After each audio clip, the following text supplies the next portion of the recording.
Buenos días a todos. Buenas tardes ya. Buenas tardes. Como ustedes conocen, pues la razón de este taller que vamos a estar presentando en el día de hoy, la idea es aprovechar a los miembros del External Advisory Committee del programa RISE, que nos dieron una serie de recomendaciones y sugerencias para la nueva renovación del programa RISE, el nuevo ciclo, que hay que someterlo ahora en mayo. Pues aprovechar la participación de ellos en esta revisión, pues para que ofrecieran este taller para ustedes. Parte de lo que exigen IH pues es desarrollar talleres que desarrollen el profesionalismo de ustedes para cuando terminen su escuela graduada y puedan entonces moverse a un entrenamiento posgraduado o a un trabajo, pues tengan las herramientas para ser exitosos.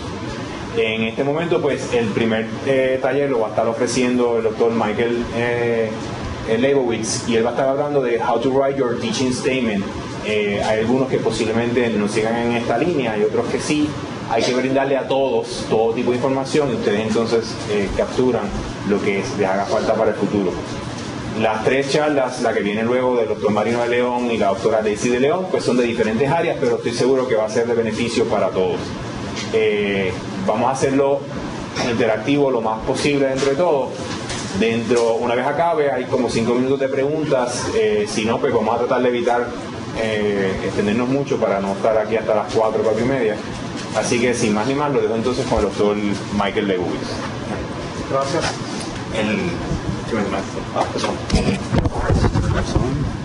Okay, well, thank you very much for the RISE program, for inviting me, and thank you all for coming. And today I'm going to tell you a little bit about writing teaching statement. This is a talk which when I was a graduate student wouldn't have existed because there was no such thing as a teaching statement. When I got my first faculty job, probably before most of you were born, they just wanted to know about my research and my various activities I was doing, involvement with the community, and when it came to teaching, the preparation for that was, oh, you're a new assistant professor, there's a class next week, you're teaching it. And that was my preparation, and that was their preparation for me being a teacher. But nowadays, people take teaching a lot more seriously. Let's just get this.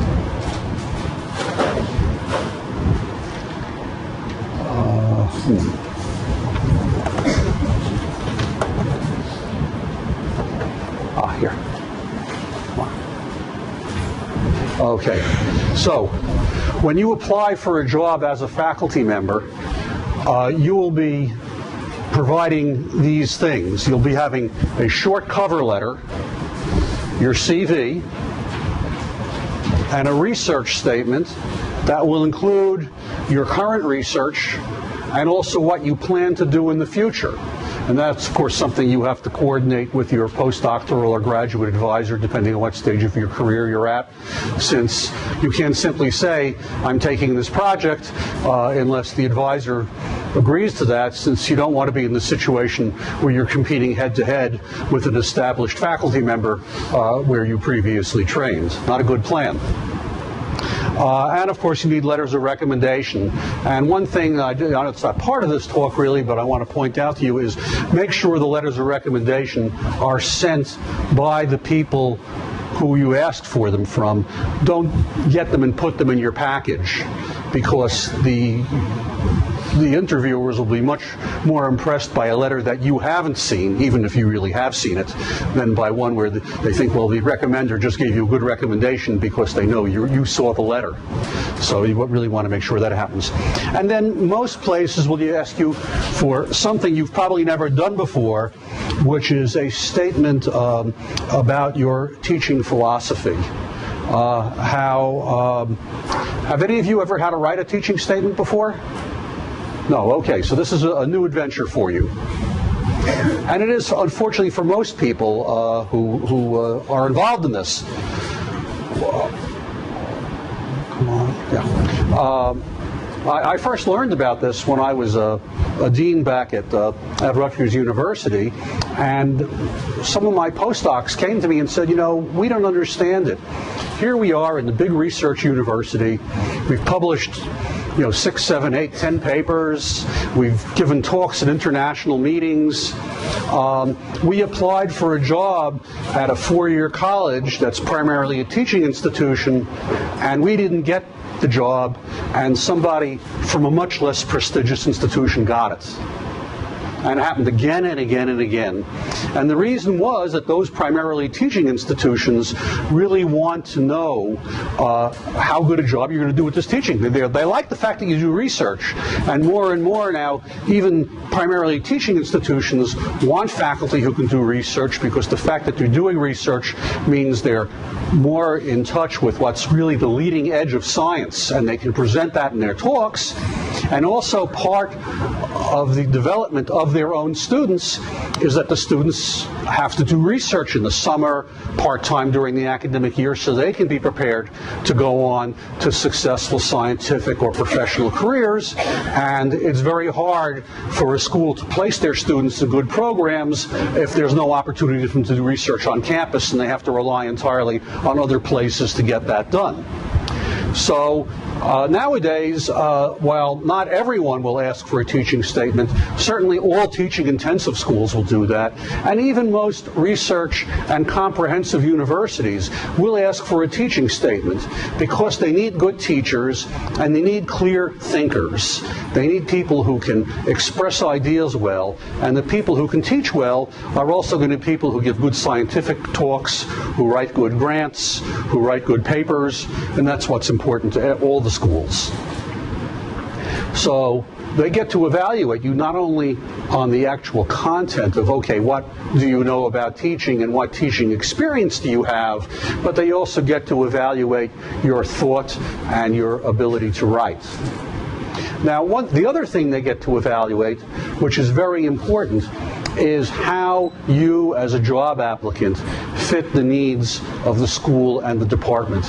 And I can't stress too much that as you write your cover letters, your teaching statements, whatever you're writing when you're looking for a job, and I don't care if it's an academic job or an industrial job or a government job, you must write a new application and a new letter for every job, because they want to see how good a fit you are for them. So, they want to see, okay, your research, most places are fairly loose. They may want an immunologist, they may want a molecular biologist, but they don't really care that much about the specific area. As long as you're doing good work, you're publishing, and you're getting grants, and you're training students, they're very happy. But in terms of the teaching, if they're teaching, a biology course, Biology 101, which is what probably most of you will wind up teaching at some point in the life sciences, well, they need someone who can teach that course. And you can be the greatest researcher of the world, but if the person who used to teach that course just retired, they need someone to do that job, and they're not going to hire you unless they're convinced you can do it. So that's what you have to tell them. And that may be different in every department. And as I said, most schools will require a teaching statement. Even schools that don't require a teaching philosophy statement, when you apply for the job, usually when you come up for tenure, that will be part of the thing. I know I was in a school which, for example, did not require a teaching statement. But when I came up for promotion, then they wanted one.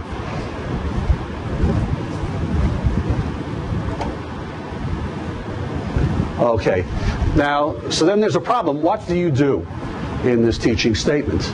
And the main thing you have to do is, well, first of all, you don't want to make it long, but you want to show that you care about teaching. This is not just an afterthought. This is something you care about. And you want to indicate what approaches to teaching you think work and why. You want to indicate your experience as a teacher. I mean, it's very nice if you've maybe you taught in a high school once, or you taught in a community college, or you were a teaching assistant here as when you were a graduate student. That's good. And also what workshops and training you've taken that might, if you've taken a course about teaching. Again, not everybody has really had the opportunity to teach before they became a faculty member. I certainly did not. But they want to see, okay, but you've had some kind of experience or some kind of training that would be relevant to that. And they also want evidence that you have a recognition that different students have different interests and different styles of learning, and that you are willing to cope with that problem. Because if you're teaching a class like Biology 101, you're going to have the pre-medical students, the folks who want to go to graduate school. They're terrific. The only thing you have to do is keep up with the questions they ask. Then you're going to have the history major who needs that bio course as his one science course to graduate, and somehow you want to keep him from falling asleep or flunking. So that's very important. And you got to do that without boring the other people. You got to indicate in your teaching philosophy what you can teach, and you want to include something probably just outside your comfort zone. If you've worked on a specific biological problem for your thesis and your postdoc, obviously you can teach that. But can you teach something else? That's a very, very important question, because they may have a need that just isn't what you happen to be working on, and you want to make sure you can still fit that. And again, you have to fit the department needs. It's a very good idea. Go through the catalog of the department and see what courses they offer, because you never know. They may have a need for someone to fill in or take over a course which is in the catalog, or they may look at the catalog and say, oh gee, this department works in this discipline, but there's one area of the discipline that they don't have a course in. Maybe I could start a course in that area, and that's something they may have a need for. You can tell that by just looking at the catalog. Key thing about the teaching statement is write it yourself.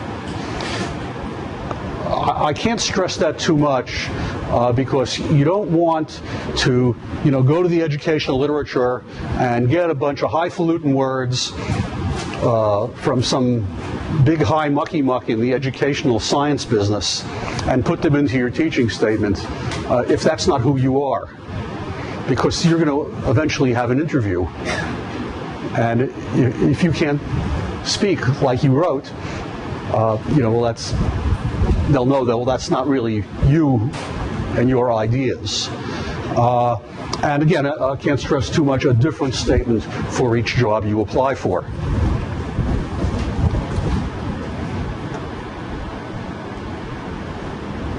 Now, another thing, as a person who reads job applications, keep it short. A typical faculty job will have over 100 applicants. That means somebody is reading over 100 teaching philosophy statements, most of which are very poorly written or borrow very heavily from the educational literature. And they're really hard going. So if it's short and direct and to the point, just 1 to 2 double-spaced pages. We don't want a book. But you do want to make sure it's clear and grammatically correct. Now, I realize that for most of you, English may be a second language, and even for those of us for whom English is a first language, it's very easy to use incorrect grammar, incorrect spelling, and you can't always, Word is good, and Word will have spell check, but if you misspell a word and it therefore is another word, spell check will be perfectly happy with it, but the person who's reading it is going to cringe. So you want to make sure. I had one letter that I saw that went out where a faculty member was praised for his great breadth of knowledge, B-R-E-A-T-H, and that was a big problem, and that secretary did not hold her job for long. Okay, use your own words and fit the job. Do your homework, and I can't stress too much, different for every job. Now, what should you include? Some don'ts. When I was a student, there were no PowerPoints. And when I was a new faculty member, I can tell you all the different ways you could make either a lantern slide or a 35mm slide, and all the little plastic doohickeys we had to fit together. It was very interesting, but you don't do that anymore. Now everyone uses PowerPoints. So you can't say, I've got this red-hot new educational idea. I'm going to use PowerPoints in my talk. Well, of course you can use PowerPoints in your talk. It's either that or right on the board. So, and you also don't want to write a philosophy paper. You want to be practical. Don't pretend to know it all, because you don't. Show that you're enthusiastic about teaching, you have some experience, you've had some training, and you want to learn more. They don't expect you to come in as the best teacher in the world. They expect you as someone to come in who maybe in 5 or 10 years will be the best teacher in the world. But they want to see that you're on your way and you recognize what's needed. Again, you don't want to just repeat your CV or your bio sketch or your research statement. But if you think that there's something in there that will help you in your teaching, put it in. I'll give you an example. I had a postdoc in an Iraqta program that I ran, and this postdoc did this wonderful work on the genetics of reproduction it was in Drosophila, and he found he had mutants of different sorts, and each mutant had a different phenotype, and in this whole physiological pathway of egg production. And he developed he proposed to do this, and I actually observed him do it. He gave a lecture to a group of undergraduate students in biology, none of whom had ever had a genetics course. And he showed them what each mutant looked like and what was different about them. And with students, by asking questions and showing different pictures, he worked out in the course of one 45-minute class, the students themselves worked out the pathway of the order in which the genes acted in egg maturation. And the students walked out and said, wow, genetics is fascinating. This guy happened to work on this. This was his research. But he used that as a tool. And here they were doing actual laboratory analysis, but he didn't have any animals, he didn't have any chemicals. It was pieces of paper with photographs on them that he passed around the room, you know? And they worked it all out. That was probably the most brilliant piece of lecturing I've ever seen by a postdoctoral fellow who subsequently went on to get a very nice faculty position. So, this is the kind of thing, if you have an idea for something like that, that would be an example of something you could put into your teaching philosophy. And I say, oh yeah, that's kind of cool. We'd like to see that happen. And also, don't ever, even if it's true, I must admit, when I got my first faculty job, I said, wow, they're going to give me a lab, I'm going to have an opportunity to get NIH grants, I'm going to train Ph.D.s, I'm going to do exciting science. I didn't get my first job thinking, oh wow, I can teach a course. But don't say that in your teaching statement.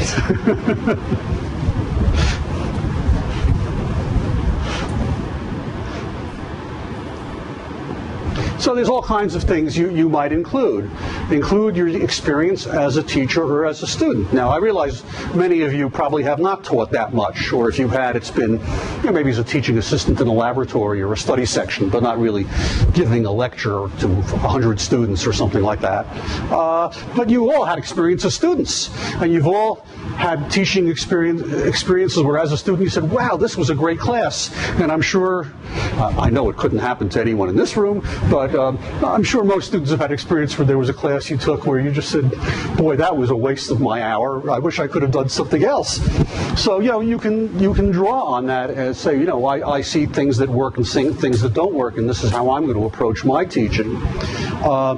How will you engage both introductory students in a subject? How you engage advanced course students. Again, there are different challenges. The introductory students, you've got to hold their interest.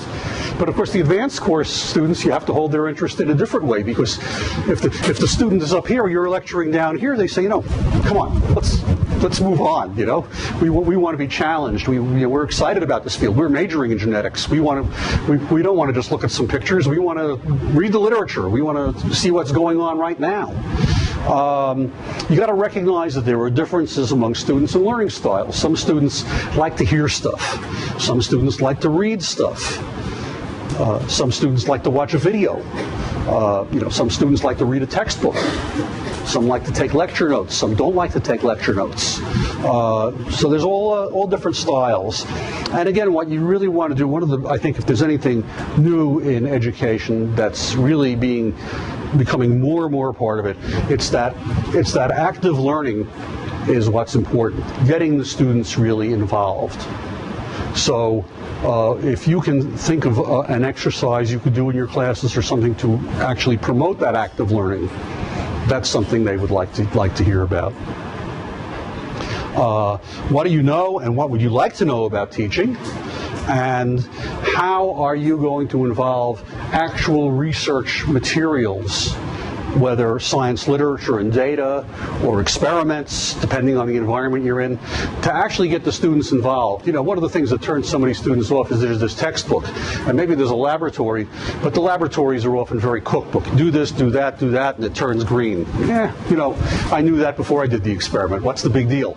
But when you're doing something that's really research-based, and where the students can feel they're solving a problem, that's really exciting. And if you can go to the primary literature, that can often take the place of laboratory facilities that you may not either have the money or the space or the time to have for an undergraduate course.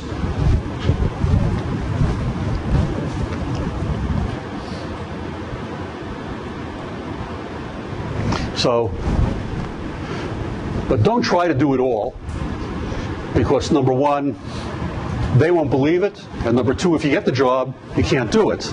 So again, you have to set reasonable expectations as you write your teaching statement. Again, for targeting the institution, look at what the sizes of the classes are. I was a visiting professor here a few years ago at Universidad del Este down the road, and was very surprised to find that they don't have any classes that are over 30 students. If they have 300 students enrolled in a first-year biology course, they hire 10 professors, each of whom takes a section. I've been at other universities. When I went to college, you practically needed binoculars to see the professor in Biology 101, because there were 500 of us in the class in a great big amphitheater.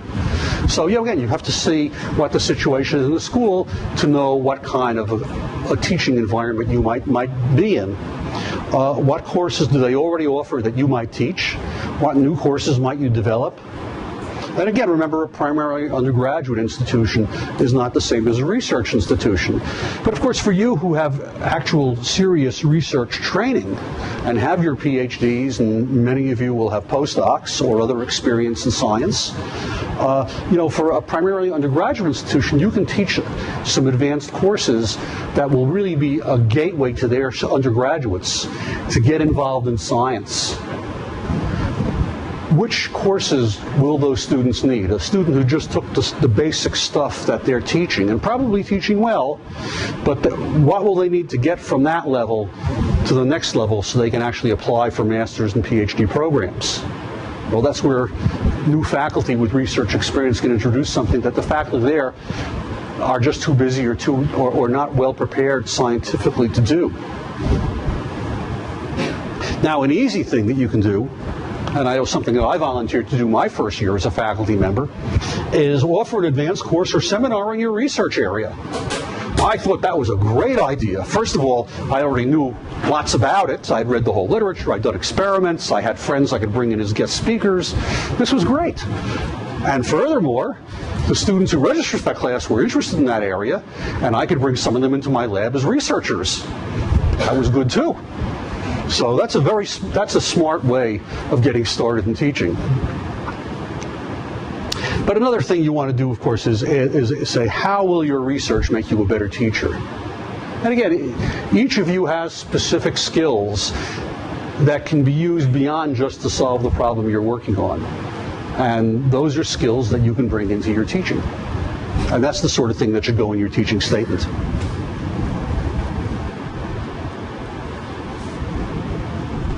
Okay, other things you want to consider is how to run a class while addressing differences in learning styles.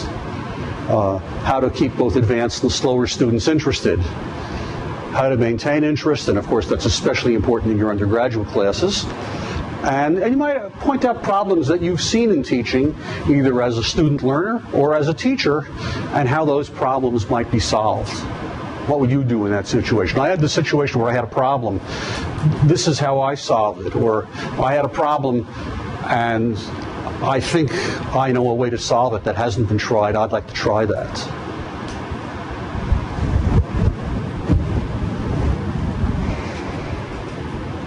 Okay, just some practical advice. Write in the first person. I. It's perfectly all right if I wrote the statement. That's cool.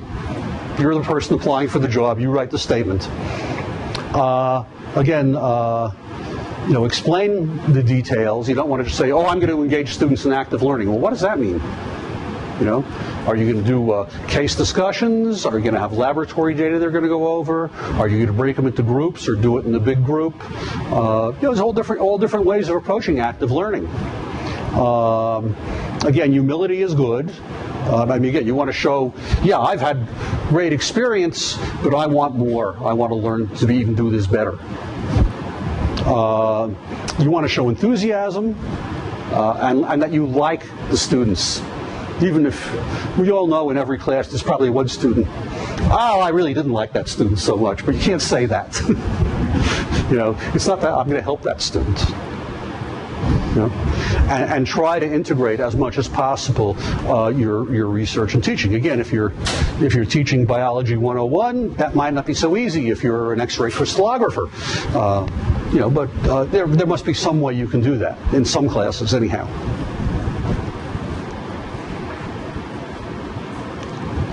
Now, when you apply for a job, you will have, for any job, there will be a job interview. And your teaching statement will come up in that job interview, but so will other parts of your application. So I want to make this very clear. At the interview, everyone counts. Not only the department chairman who's hiring you, but the secretary, the students, the folks you have lunch with, the guy who drives you back and forth from the airport. Those people all count. When I had a job interview, it came into my office when I was a dean. First thing I would do when the person left is I'd go to my secretary. I'd say, "How did this person treat you?" They didn't even talk to me. I'm just a secretary. I said, "That's not good." Other people would say, "Well, the secretary would say, yeah, that was a nice person. She talked to me. She asked me some questions about the place. She was very polite." I said, "Oh, well, that's a good sign." Because we all know you're going to be polite to the chairman. We want to make sure you're polite to everybody. And another thing to remember is anything you put in your application, you can be asked about. So if you wrote a teaching statement and you said, I'm very experienced in this fancy new technology of using this computerized instruction, and I'm going to try to do that in my classes. They'll say, well, okay, tell me about that. Pull it up on the computer. Let me see what this thing looks like. Things that they might do. Certainly when you go to give a seminar, to do a job interview, they'll ask you for a research seminar. I think the only time I've gone for a job interview, they didn't ask me to do a research seminar when I was always applying for a position of a dean. But for any other job, they'll certainly do that.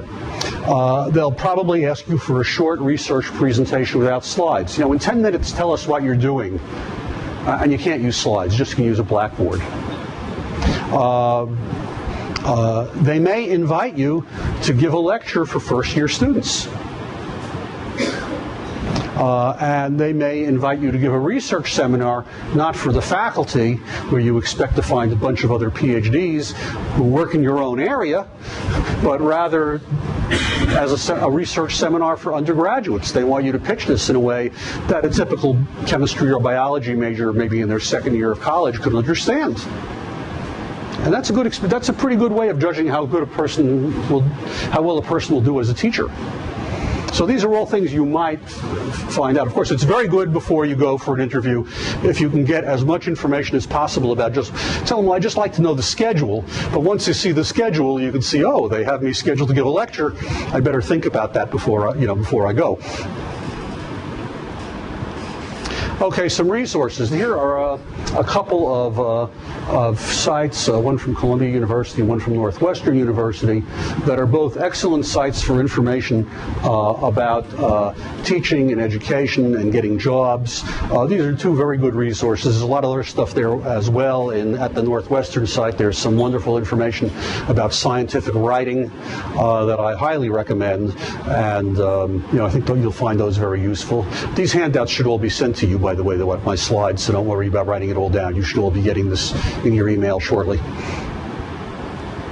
And the same for these references. You'll be getting those, this and some other ones. There are a number of articles written about the whole idea of teaching philosophy.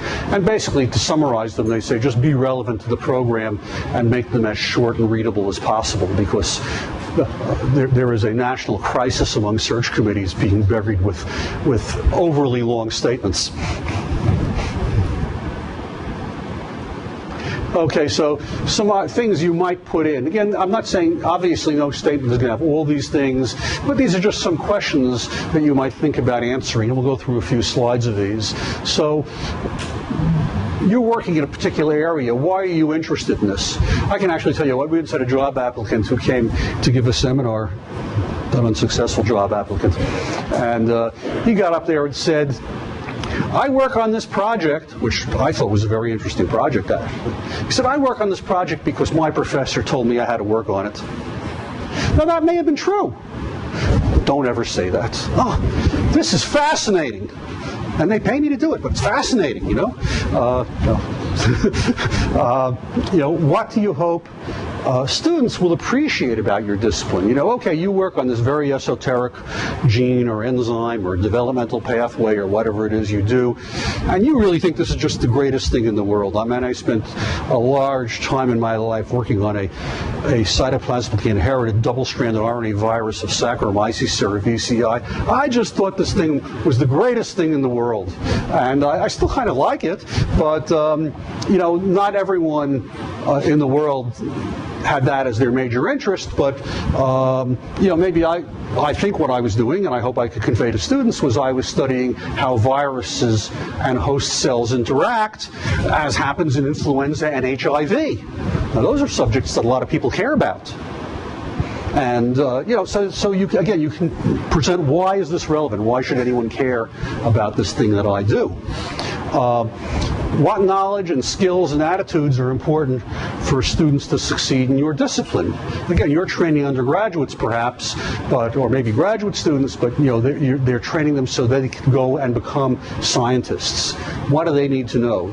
They may not need to know everything you do, but there may be some key techniques or some key philosophic approaches to problem solving that you do, which could apply to many different projects, not just yours. If you're doing genome-wide association studies because of your interest in diabetes, that may very well be relevant to people interested in all kinds of other diseases or genetic traits. And again, how are these skills related to the students' academic, professional, and personal development? Maybe will they be better citizens because they understand how science is done? I mean, we're facing, not only here in Puerto Rico, but on the mainland, a big election coming up. Wouldn't it be wonderful if some of those people running had any idea of what the scientific method was, and to know how you test the hypothesis and see if it's correct or not before getting on national television and saying, this is the way things are? Maybe that would be a useful skill to teach them.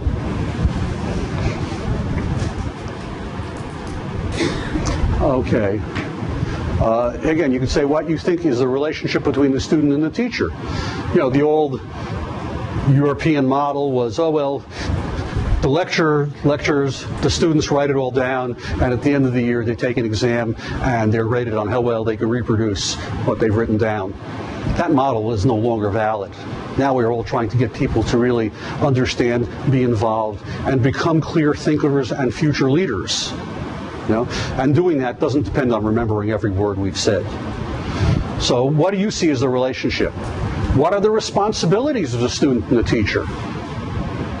I mean, the student has more responsibility than simply coming in, showing up, facing the right direction, and leaving when the bell rings. Right? How much preparation should a student have?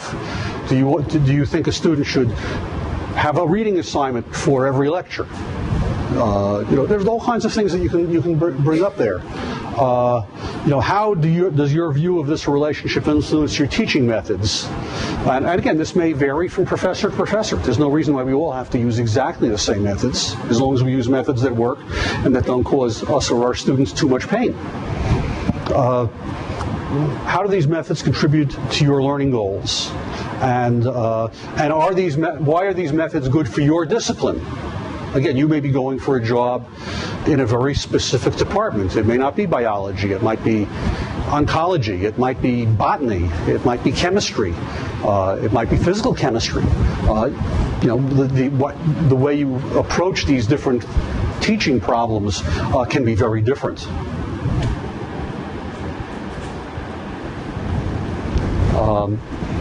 You know, you might want to talk about what teaching resources that you will use. There are now a lot of things on the web and out there being provided by various professional societies. You know, are there things that you'd like to use? Cases, analysis of news stories. I've seen wonderful classes for undergraduates getting people involved where they start off not giving a big lecture but having a news story, maybe about an outbreak of an infectious disease at a college, and how was this traced to its cause, and what might you have done to prevent that, and you know, get the whole idea of the epidemiology of infectious diseases you know, presented, which is very interesting as you're looking at an actual case, but very boring if it's all theoretical.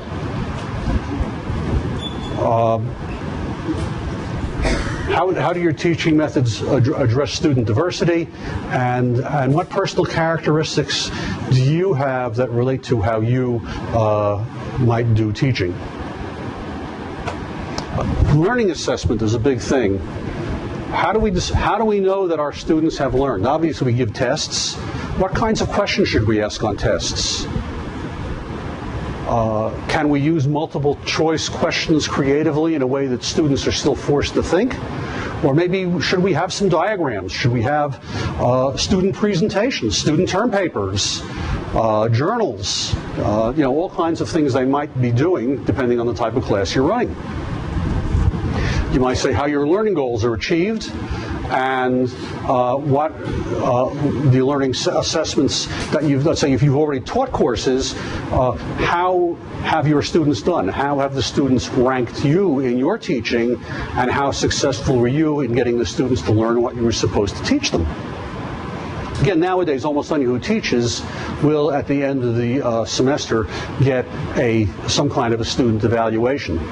That's the sort of thing that, again, you might be referred to, you know, in your statement, that telling them how you were evaluated. Again, that's really, you know, what are your strengths? How do you achieve your goals? And what are you doing right now? Is there something in your teaching maybe where you say, gee, I wish I could do so-and-so. What would I like to learn about teaching? Is there something maybe I saw one of my colleagues teach in a particular way, and I really enjoyed listening to that. Could I adopt that to my discipline that person did in theirs? So there are, you know, a lot of things you can do. Again, keep it short, keep it relevant. Every one of you will do something different. But I think it's important for you to recognize what the problem is and be ready to do it. So I'm sorry I've talked for so long, but I thank you for your attention, and I'll be happy to answer any questions.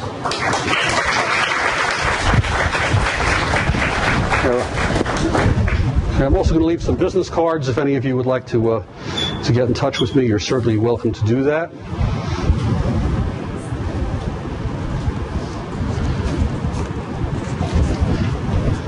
Okay, there you go.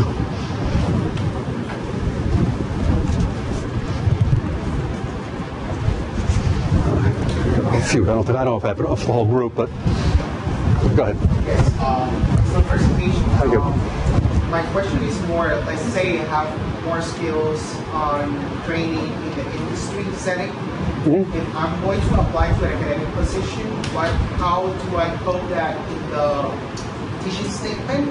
And how do I sell myself for an academic position if I have more experience in the industry? Well, I think we all realize that people get teaching experience in different settings, and if you've had if you've done training in, I've certainly seen that in job applicants where people say, I worked in the pharmaceutical industry and we had 20 new people hired every couple of months, and I ran the class that oriented them and everything.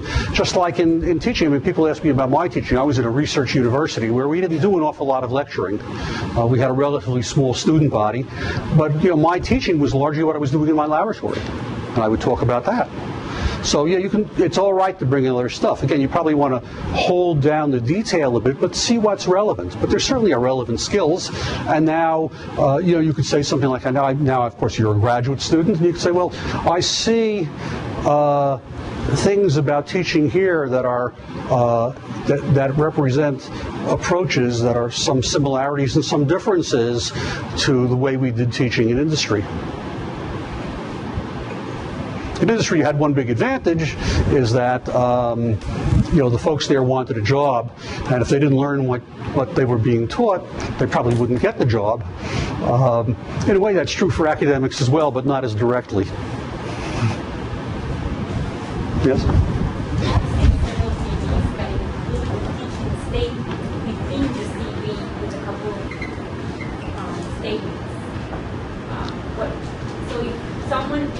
That could be. Well, I think a lot depends on the job. You have to find out what they ask. Sometimes a job will specifically state, we want the following 5 items. Teaching statement will be one of them. But if they want it separate, make it separate. If they just ask for a CV, and in fact it is an academic job, and you have something to write in your teaching statement, I would certainly put it in. Yeah, I don't think there's any harm in having it there. I mean, it's very much like the NIH. I don't know if any of you have done NIH bio sketches, but the new NIH bio sketch is different from what it used to be, in that it starts off as usual, your name and where you went to school and all that, and then they ask for a statement, and that statement is the statement that's relevant to the grant you're applying for, and then they ask for your other research experience, and then you can write down everything you've ever done briefly. Yeah, if you're applying for a job and that job involves teaching, having a teaching statement in your CV or resume makes sense if it hasn't been asked for elsewhere. Absolutely. Well, I think, again, my advice would be as little as possible so it's impressive. Usually, I would say, you don't want more than a page and a half double-spaced. So if it's a typical single-space CV, I'd say, half of a page would be perfectly fine, unless you've done this phenomenal teaching thing where you just have to write 2 pages because I developed this whole new series of courses and, taught a course on teaching methods. And, well, okay, but then I'd still probably try to keep it short. Yes? I would get your opinion on having little or no experience and then trying to write this teaching statement. Well, that's a very good question. What happens if you have no experience or little experience? And again, that's true for most people. I mean, some people have had some special circumstance in their life where maybe between college and graduate school they took a job as a teacher for a year or 2. That's actually a fairly common thing. And those people can write really good teaching statements. I worked with a young lady who was actually a co-director of a grant I ran, and she had been a high school teacher for 2 years between college and graduate school. And she was just the best teacher I ever saw. If she could hold the interest of a bunch of 60-year-olds, she could certainly handle a couple of medical students. But whatever your experience is, you can write about what you've observed. You've been a student, and you've probably had some limited teaching experience, and you've also had public speaking experience. You've given seminars, you've gone to national meetings and given talks. And you can say something like, well, I've done that, and I've, you describe what kinds of groups you've spoken to. Have you ever given, for example, I know some schools do some work where they do public outreach and send their graduate students off to undergraduate colleges or high schools to tell them about opportunities for higher education. Well, if you've done something like that, that would be something, again, you don't want to write 5 pages about it, but yeah, I've done this, and you might even say, gee, and the next year one of those students I talked to was here as a first-year student. Wow, you actually accomplished something as a teacher. That's pretty cool. So you can do that. Just don't be overlong. But you can say, and I've had this limited experience, and I'm looking forward to learning more. The key thing is it has to be truthful. It has to show your enthusiasm and show your willingness to grow professionally. But a lot of people, myself included, had very little teaching experience. I gave one lecture when I was in graduate school because somebody got sick. That's but I wrote about that.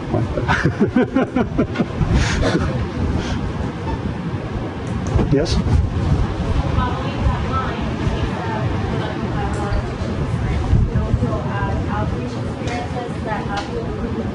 Yeah.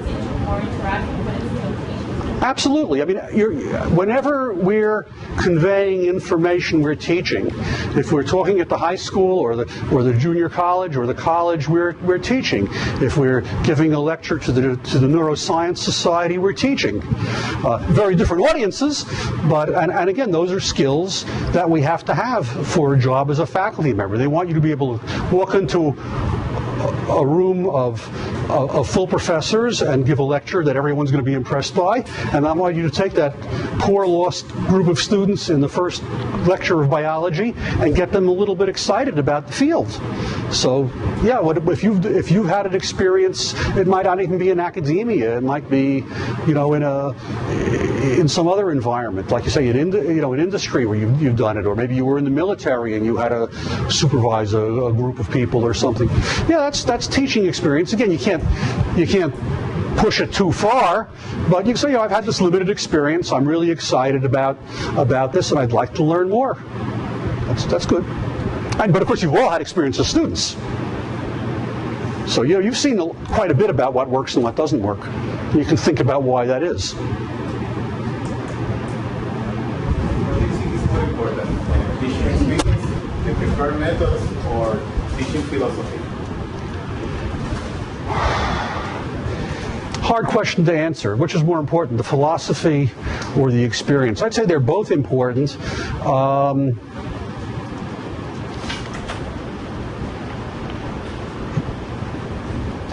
I think, in a way, they're hard to separate in that, I mean, the experience is nice, and when you say, okay, I taught this course and this course and this course, but just saying that alone is not as impressive as saying, well, I taught this course, and when I taught the course, I had this really novel idea of how to have small groups analyze laboratory data, and I think I'd like to extend that to other courses.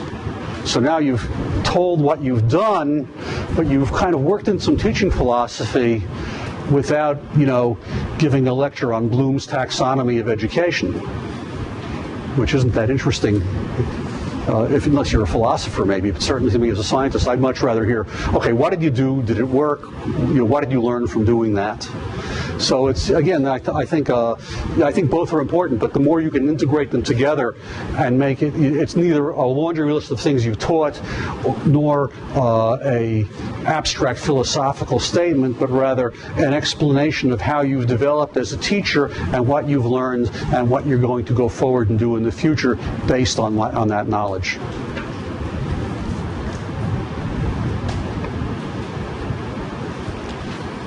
Okay. Okay, well, thank you all for coming, and good luck to you. Bueno, buenas tardes otra vez. Bueno, pues continuamos con la serie del taller que estamos planificando para ustedes.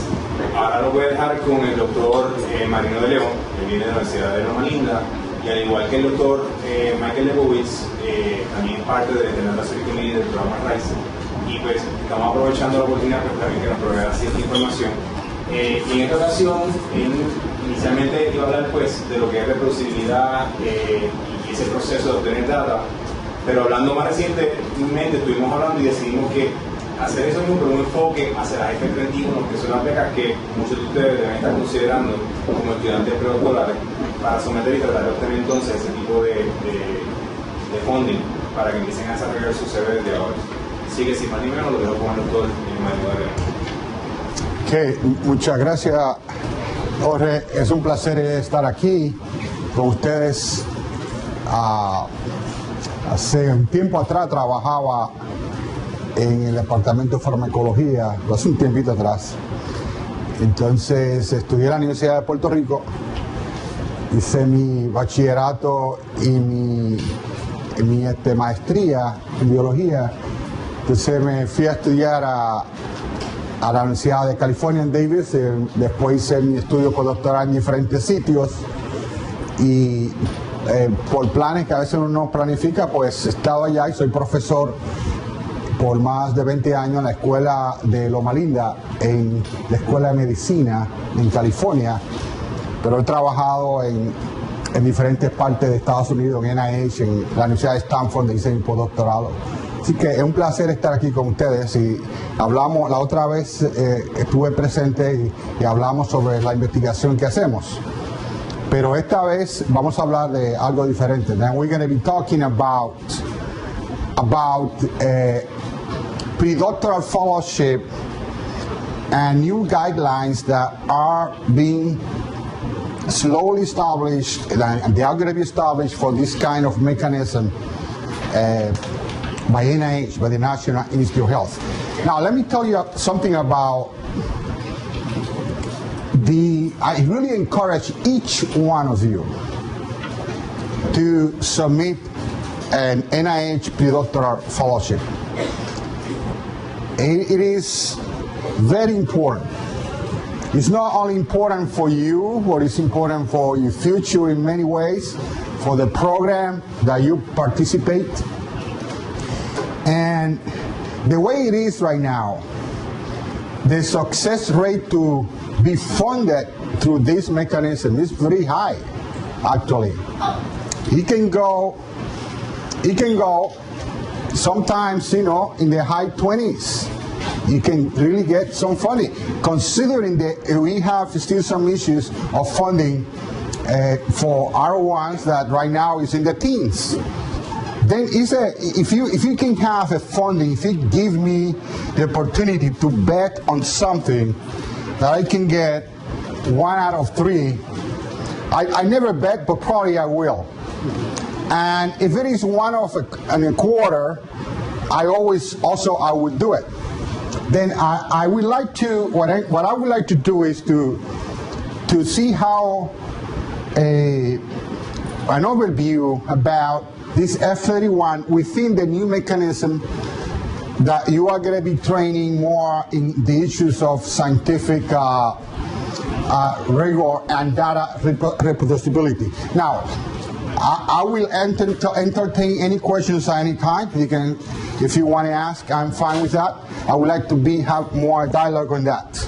Okay, now, this is the objectives that I would like to cover with you, and I may have to go not cover in depth, because this normally I do this in a day when I cover each point in depth, and then what I do is I help the student.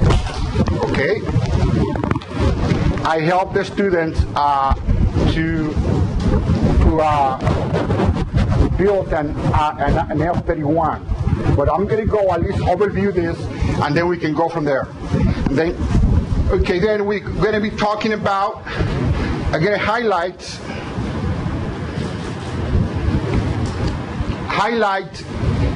the new release scientific rigor and transparency guidelines in data irreproducibility, or if you want to put it in the positive way to reproduce data, duplicate experiments, provide an overview of key features important to submit competitive pre-doctoral fellowship, NIH, especially F31, and address how to start using these guidelines from now, even though they are not officially in place, but they are going to be by 2017, but review partners are already using it to prepare these applications. And also, especially, if we can accomplish that, after this, you go home and you start writing an F31, that would be fantastic. If we just accomplish that, we are in business. Now, let's go. This is the Ruth Costin. The fellowship is named on her name, and she's I knew her in the 80s in the 90s when I was at NIH, and it is an incredible person helping students establish many programs. He was director of the National Institute of General Medical Sciences. And the overall goal of this is to develop competent and diverse body of scientists. Then any best practices associated with that, any new best practices are incorporated in this mechanism, then it helps you really to prepare as a scientist. Even if you don't get funded, you really learn about what to do. Now, these are the mechanisms, these are the pathways in this fellowship. We have the MD, Ph.D, F30, dual degree, and if you are in the MD, Ph.D, I really encourage a track, is really encourage you to do it. PhD track only, the F31 straight. Then you have a diversity F31, and we are not going to be talking about postdoctoral. Diversity track F31. Now, you would like to apply for the diversity track F31. What is the difference? The difference is everybody's evaluated by the same panel, and they put it when you sit down, you have the diversity one, and you have the normal straight F31, and the panel is instructed, we are instructed, that they should be evaluated like any other one, but in the case of diversity, F31, we're looking for issues that really could have affected you in where you are in that point. It could be ethnicity, it could be disadvantaged background, and we give a consideration to that. If you have a good science, if you have good GPA, if you have the letters are outstanding, the project is fine, I think you have a very good chance to be funded. Now, there's another interesting part about this diversity F31, is that you can apply the first year. You don't have to apply the second, the third year. You can apply the first year immediately. And we don't look so hard in the science because we know that you still don't have a mature project. But we look very careful to the career, how you do career development, the whole context. Because remember, this F31 is not really enough research proposals. They are a whole program.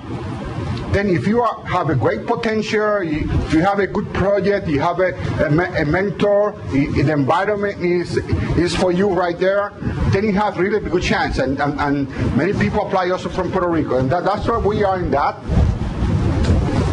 Then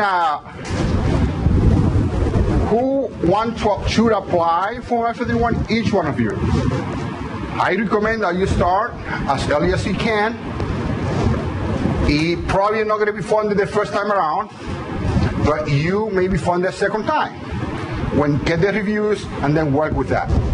Okay, that's the point. And this is the is some of the issues, elements about research training. Then it's basically to develop you as a scientist. Yes.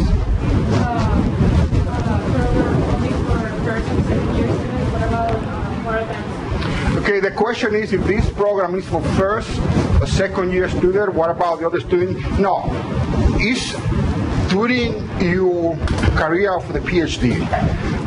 The diversity one, you can apply the first year.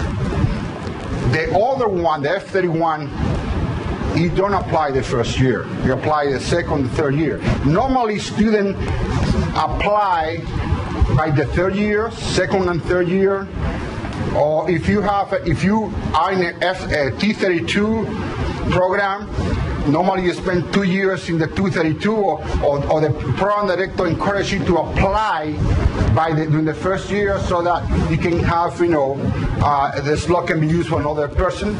Then all depends, but you are welcome to apply during the year. The only caveat is that if you can apply for 3-4 years of support, is that if you want to apply in the 5th year, that could be a red flag, because you're really getting out of the norm of the PhD, and you would like to apply really by the second, third year. For you guys, I really want the second year, it would be appropriate. You want to say comment here? Yeah, the 31s, I know the study section has to expect that the applicants for the other line, the non-diversity, would have already passed or qualified the exam. Is that still the case? No, for the non-diversity F31, really would like to pass that. Now, that's the advantage of the diversity F31. You can apply the first year without having been taking the qualifying exam and all those elements.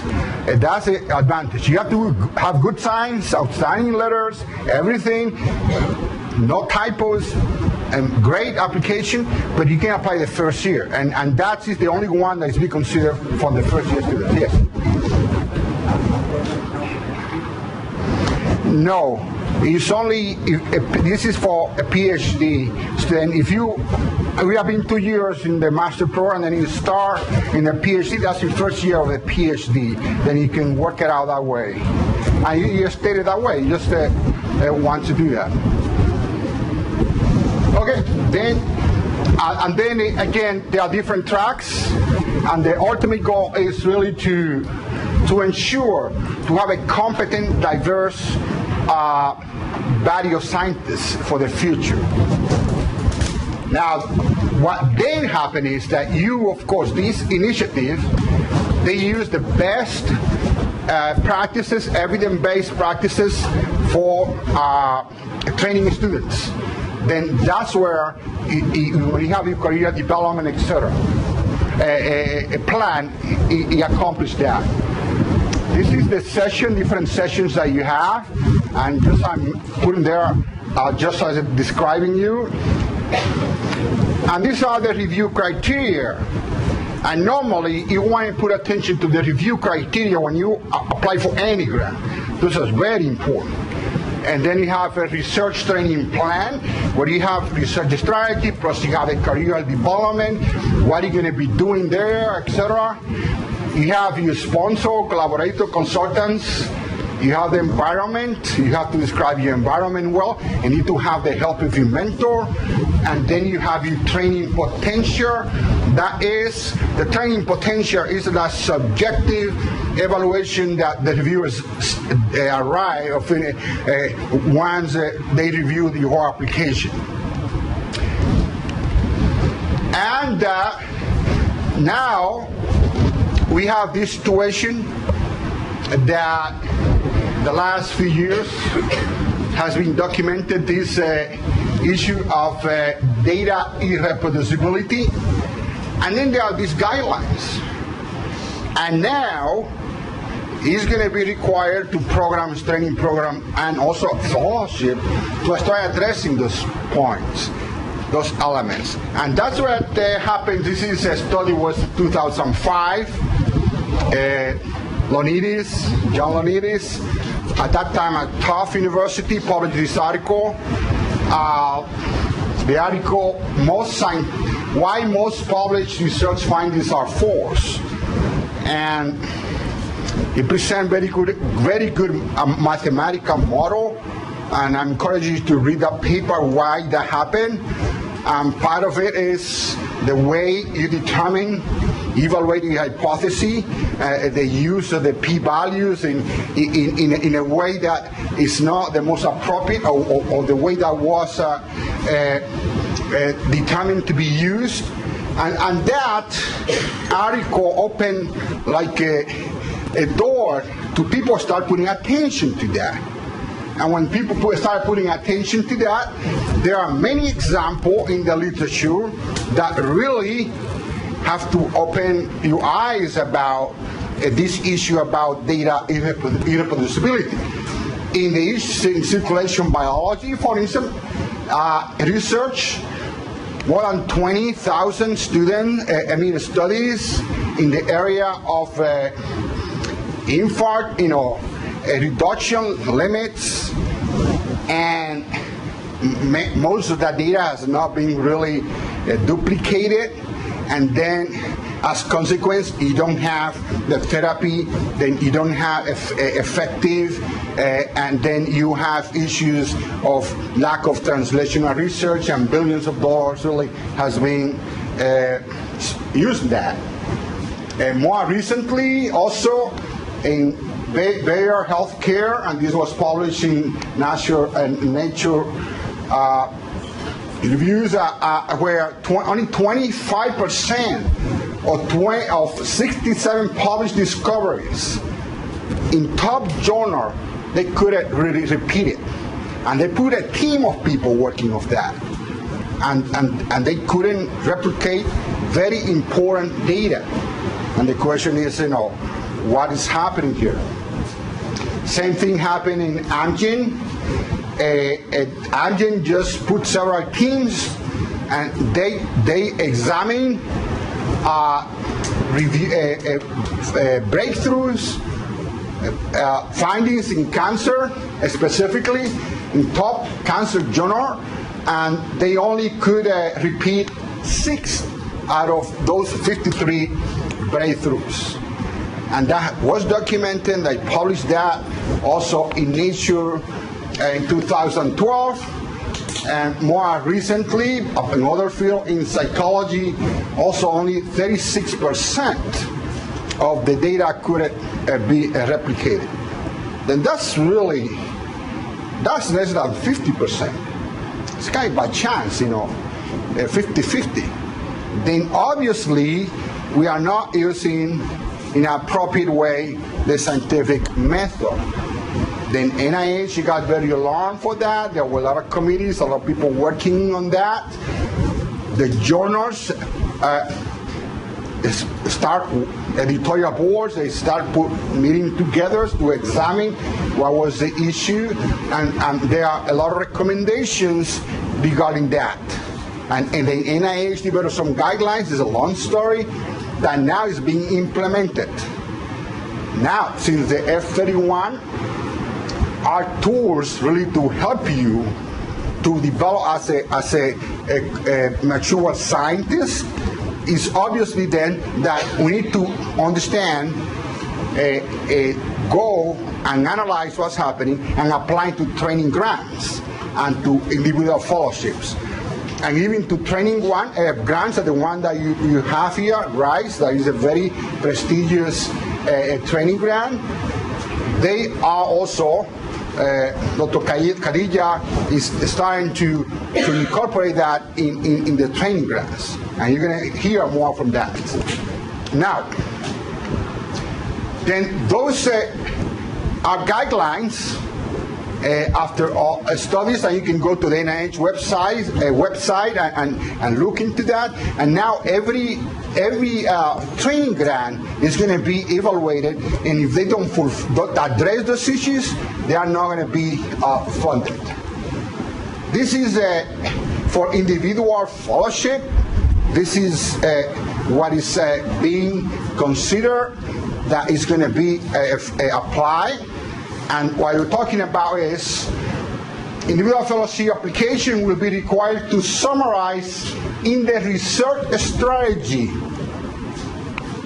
session plans to ensure a rigorous, well-controlled experiment that considers all relevant biological variables, use authenticated biological and chemical resources, and apply appropriate statistical tests for data and analysis.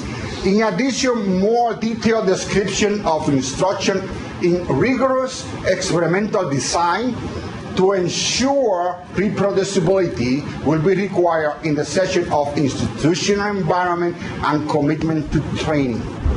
Now, this is very important.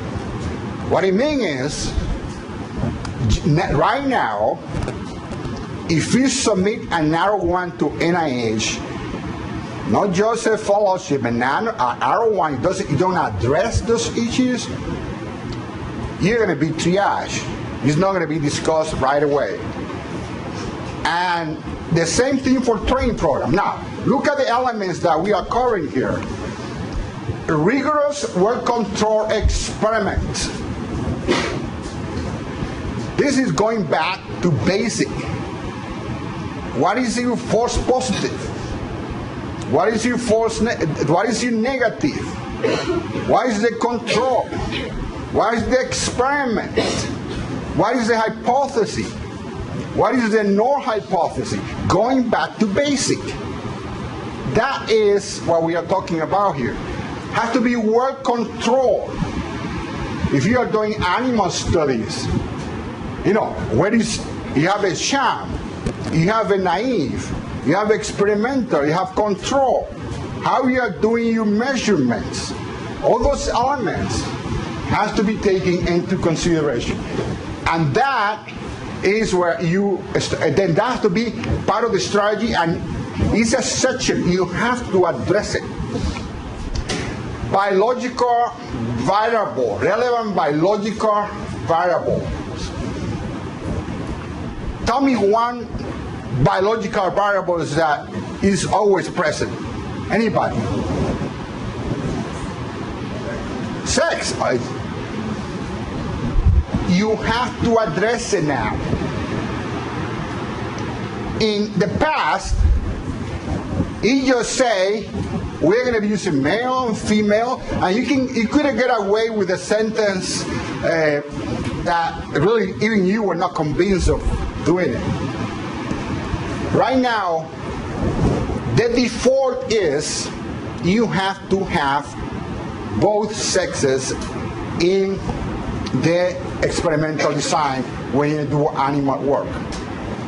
If you're not going to do it, you really have a good reasons. Okay, use authenticated biological and chemical resources. Okay, what is this? You want to use an antibody that you only want to have it, and once you do, when you use the antibody, nobody else is going to be able to validate that band that you got was really a band. Well, right now you have to authenticate, and you have to make it available immediately for other people that they could replicate that experiment. They know that issue that I have my antibody with me and I'm not gonna share it. If not, it's not gonna be funded. Chemical resources, I have this chemical, inhibitor, I am the only one. Or I buy this from this company, and I get it, and they validate it over there, but then I didn't validate it myself in the laboratory. Well, that's going to be a red flag. You have to provide evidence that if you got an antibody or you got some chemicals, etc., and you have to validate it in your hands. Like in the antibody, okay, you have to do your control, so you have to pre-absorb the antibody, really to eliminate the band and do those kind of things. So you have to propose that. Apply proper tests for data analysis. Important questions that sometimes we don't use it because, I am molecular biologist, I just work in the bench. Well, what is the power? What is the power analysis that you have to do? Okay, you have a p-value less than 0.5%, 0.5. What does that mean? That's the only thing that you're going to use to validate your experiment, p-value? You're going to be in trouble if you just say that. You have to now use different way. The p-value is one instrument, another instrument to determine significance. There are other ways, and it's not used in the vacuum. And you can read that paper of several papers has published after Leibowitz, where you can have a p-value less than 0.5, and then you can do it, and next week do the same experiment, and the p-value is not below 0.5. And there are reasons for that. It depends how many animals and numbers or cells that you're using, etc. In terms of cell line, you have to validate now the cell line in your own laboratory. I have been using pheochromocytoma PC12 cell lines for many years, since I was at Stanford. But I know, and that was every week. One student or postdoc forget that if you go after 4 or 5 passes, the cell line is different, completely different. Then whatever result is there is completely different. Or if you storage in this way or in that way, you have to validate that. That takes time, and now you have to explain how that happened, and you have to use that now in the fellowship, in the fellowship, using those criteria. Of course, then, session on institution environment, commitment to training. Okay, then, are you going to have a training in the area of scientific rigor? If you don't state that in the application, that's going to be a problem. Then it's more complicated now, but it's something that I think is going to help in developing the students. Now, this is I'm going to go fast with this, but you understand what I'm saying. This is a new guidelines that you have to use. Okay, this is when you get started in the F31. You have to work with your mentor for sure, or mentors. Nothing wrong with 1, 2, or 3 mentors. Not actually. Team science is what really being stimulated in these days. Then don't be afraid of having 1 or 2 or 3 mentors working with you. You get the benefit on that. This is the new standard. How NIH now is going to be applying. Number 1, you need not to discuss more is scientific premise. What are your assumptions? Okay, if you are doing an experiment and your premise from the literature is this, you have to address that and address what are the weaknesses of that premise. And you have to address it. It's not like if you want, if you know, you have to address it.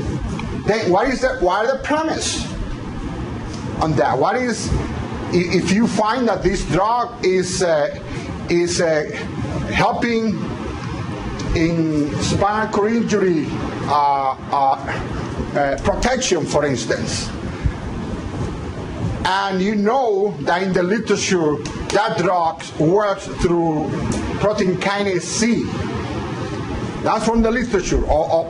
Now, how can you now?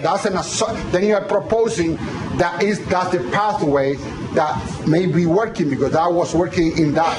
Now, you had to discuss all the back and forth, analyze why you are using this premise, and he convince the review panel that that's what he want to do. Scientific rigor, what we're talking about. You really have to talk about your controls. What else? The statistics that you are using. How you have your hypothesis derived. Why the other hypothesis is not adequate, or this could be adequate. You have to work on this, and that's the reason that you have to talk about in that application that you are taking those statistics and computational courses, and that you are being trained in bioinformatics on those experimental design classes. You have to stay that. You have consideration relevant biological variables, so as sex. That's the default. Remember, back in the days, many of the drugs used to treat heart conditions were done where only white male were the participants. And then when they went to treat women, okay, we have problems. When they went to treat Puerto Ricans, it's not the same. Now you have to include, and that happened with asthma and other conditions. Then that's the issue of these elements. Authenticate, really, as we mentioned, and I really encourage you to go to the literature, and when you start to prepare your fellowship, NIH has a couple websites really talking about this. Any questions? Okay, now these are the review criteria for the F31. Now, anyone, where you think we are going to be using, these are the other criteria here, scientific premise, where do you think you have to discuss the scientific premise in that criteria there? Anybody? This is the criteria that the reviewers get to review your grant.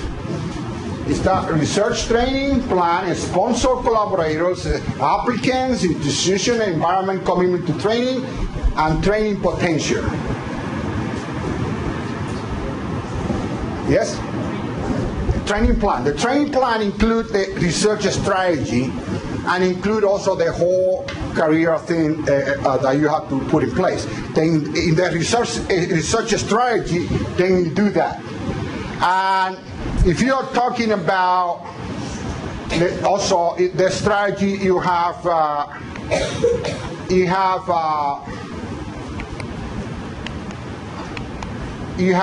the sex, authentication, rigor, and transparency. The transparency thing is that you need to share.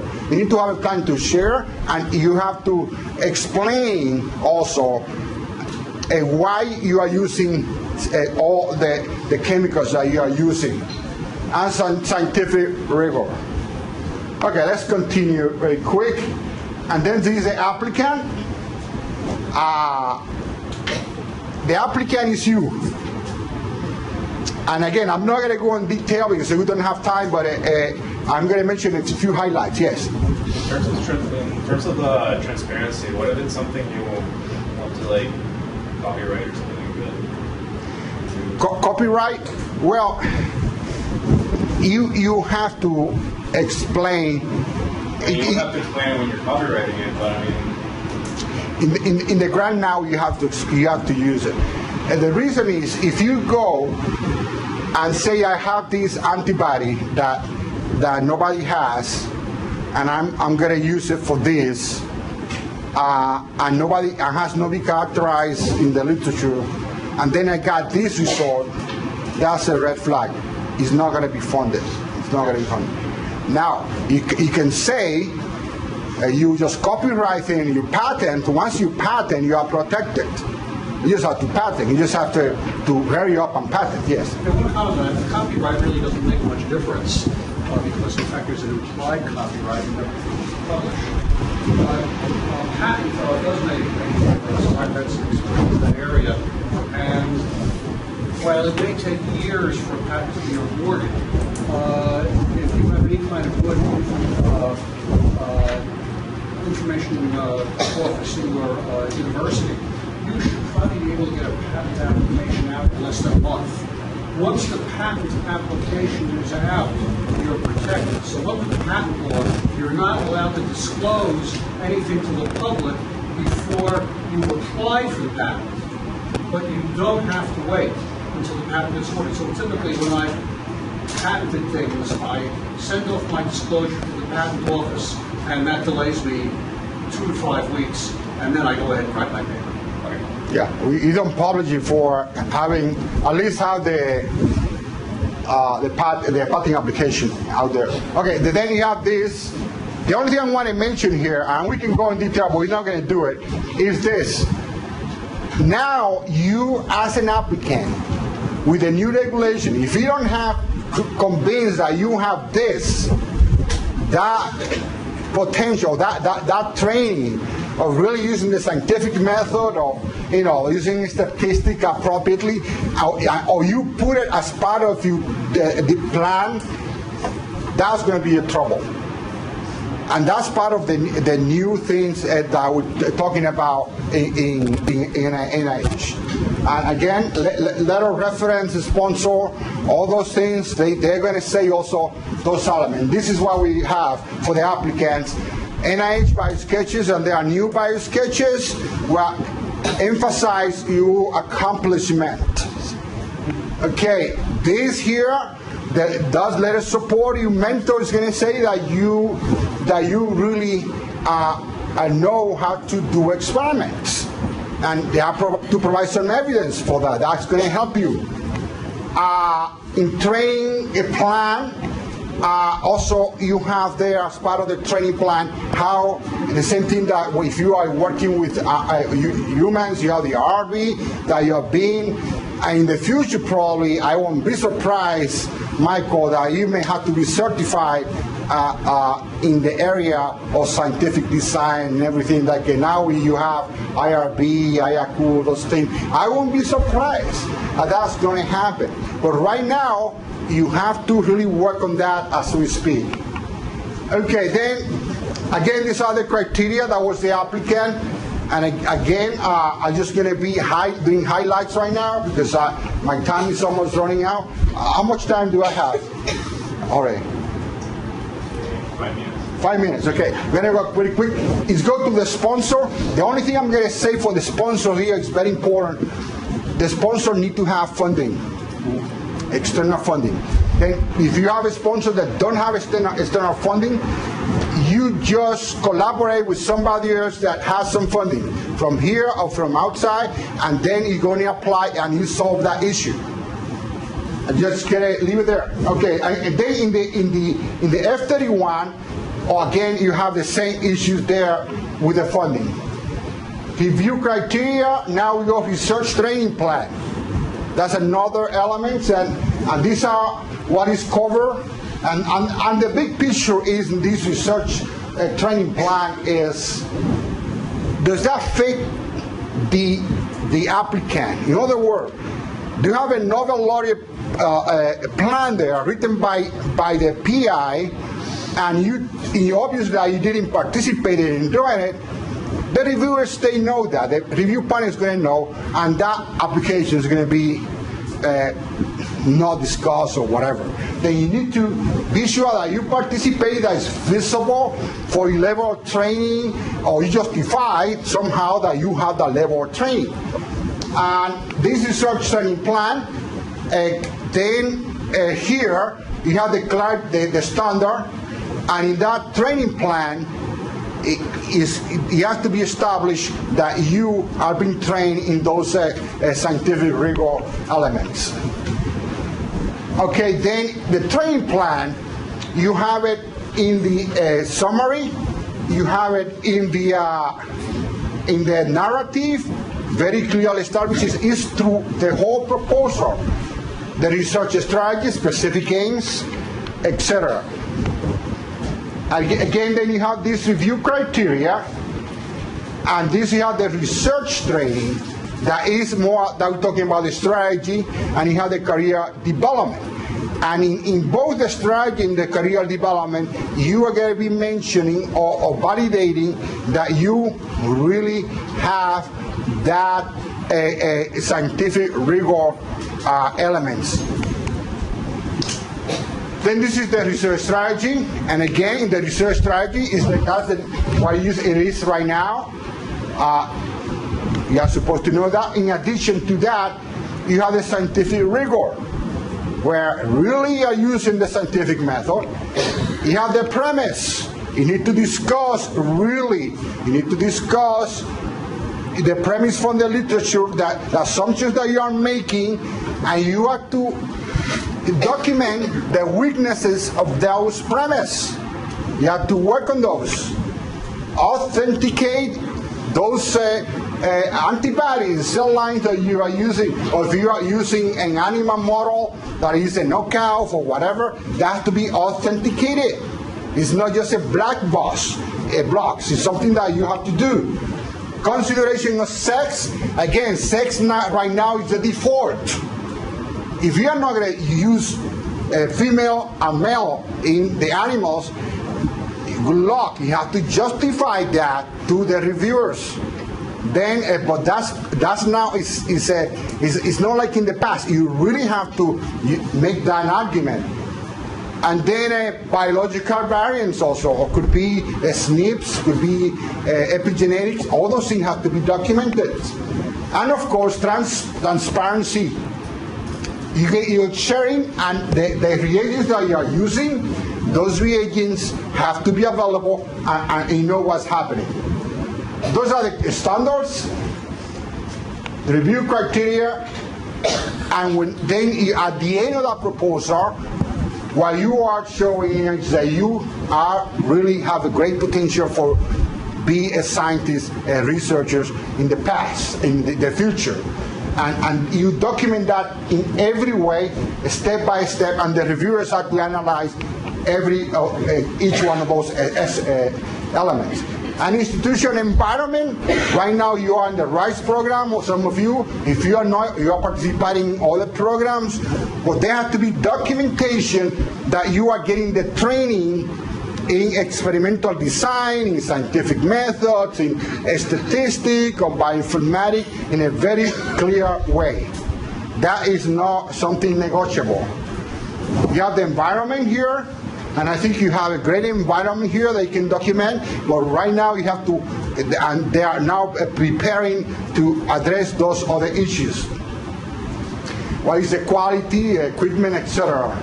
And those are the key elements, and that really make it successful, and we can go step by step with those in the future.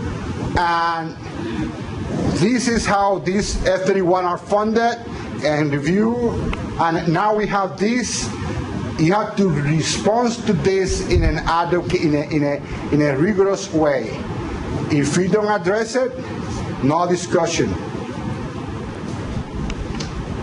Thank you.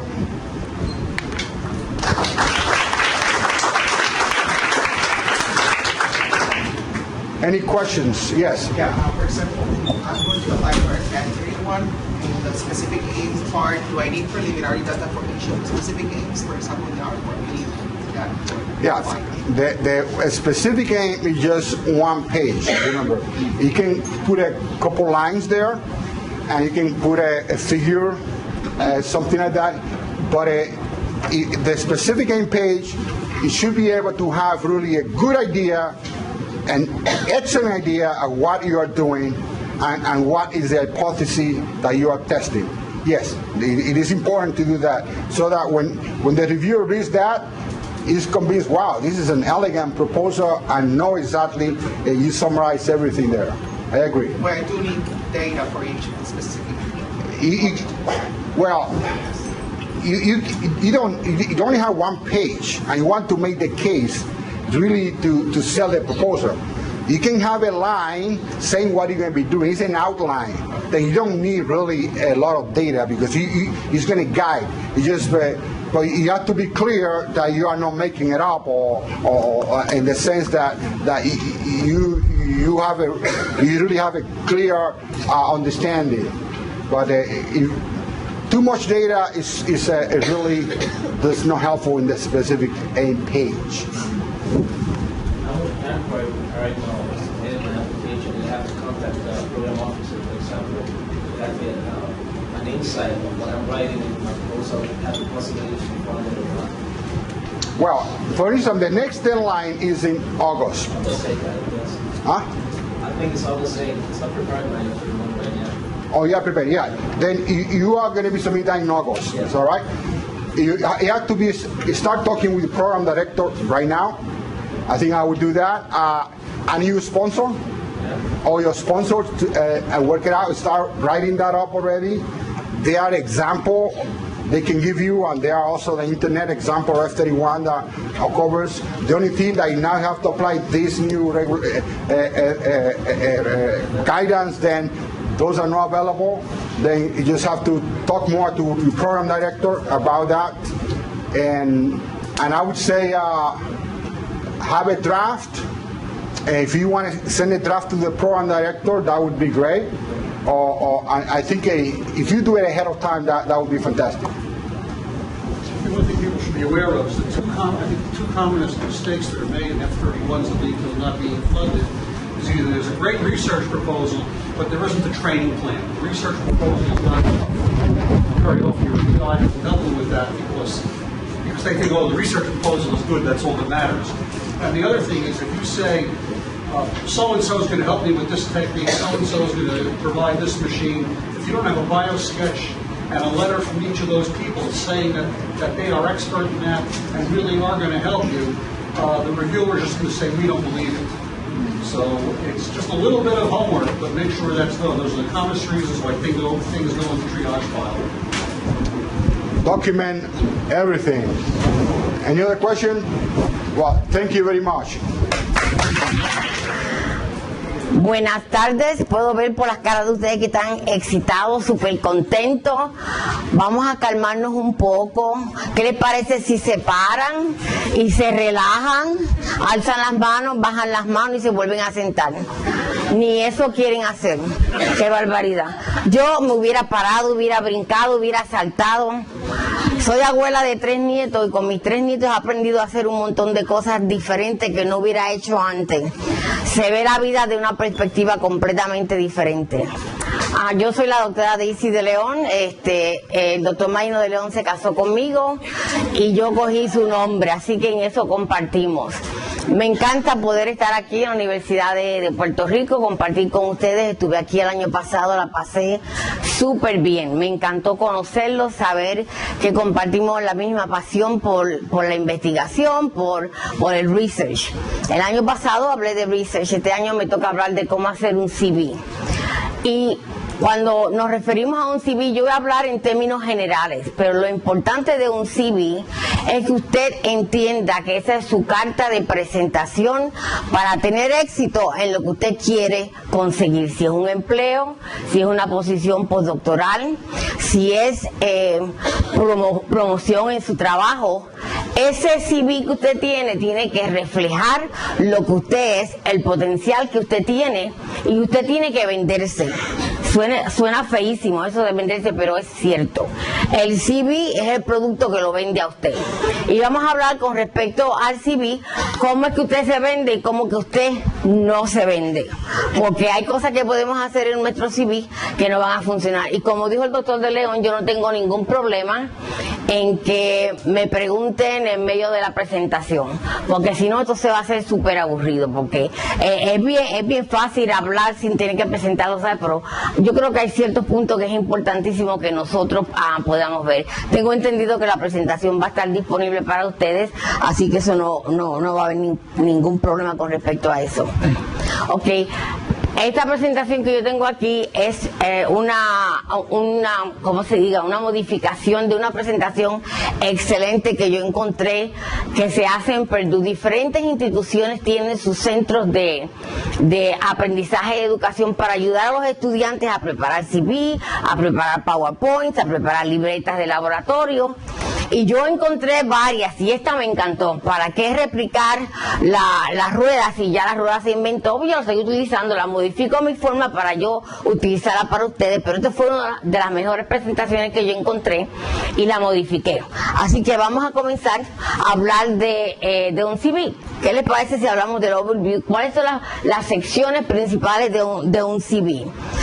Tenemos nosotros the objective statement. Yo creo que the first speaker that I listened to was talking about that, acerca del statement. Él estaba hablando en un contexto diferente, pero en el CV esa primera sección de objective statement es bien importante. Contact information, you'll be surprised. Yo he visto CV donde las personas ponen su nombre, pero por alguna razón ponen su nickname. Si a ustedes llaman cucusa o pupusa, a mí no me interesa, ¿ok? ¿Cuál es el cucusa, pupusa o el papo o el tito o lo que sea? Recuerden, eso tiene que ser profesional. Eso no quiere decir que cuando usted se esté entrevistando o cuando lo entregue, usted sea lo que usted es. Después que no sea Trump. Tiene que ser usted. Tiene que ser genuino. No se equivoque con eso. Tiene que presentar la educación que usted tiene, porque eso es importante. Es usted, la experiencia que tiene y los honores y las actividades. Ustedes han visto un CV, en términos generales, esto es lo que ustedes habían visto anteriormente. What is the objective statement? And what is it good for? The objective statement is a short section. No deben ponerse a escribir una página completa. Es 1 a 3 oraciones en la que usted describe qué realmente es lo que usted quiere hacer, en el contexto de a quién usted le está enviando este CV. Usted no le va a decir, yo soy la nena de mami está contenta que yo voy a hacer un doctorado. No. Usted va a aplicar a Stanford y va a aplicar a la escuela de medicina y va a aplicar a una oficina que está haciendo trabajo de endocrinología. Usted escribe ese statement, esa sección con respecto al lugar, a la función que va a tener. Recuerden, esto es la forma que usted tiene para venderse. También es lo primero, como usted ve un papel que usted lee el abstract, y eso le da a usted la información completa en el papel, y eso le determina a usted si lo va a leer o no. Porque a veces yo leo los abstracts y yo digo, porque el título es interesantísimo. You see the title of that paper, sounds, this is very exciting. And then you read the abstract and it's discordant, it's just like, what are they talking about? What happened? What they forgot in the title? Eso mismo puede pasar con su CV y eso lo tenemos que evitar, porque esto le da a usted it's a complete picture, but in a very brief sentence. 1, 2, 3 sentences. Do not put things that are not needed there. So, what is the purpose of this objective statement? Emphasizes key qualifications, skills, and our goals. Very important. ¿Cuáles son tus cualificaciones? ¿Por qué tú estás aplicando a ese trabajo? Eso quiere decir que tú sabes que ellos necesitan una persona cualificada, que tenga ciertas destrezas y que también sea una persona que tenga goals, que tenga metas. You're here now, but you want to be there later. And the worst thing that you want to do is just position yourself like you're here and there's no way on world that anybody is going to move you. Flexibility, that doesn't mean you're going to be changing everything, but that ability that you have to have an idea that you're going to be able to move because you understand how critical that is in your development. Help readers find what they need quickly, and that's why you have to customize your CV. Makes a good first impression. Relates company goals to personal goals. That's when you're doing your match C.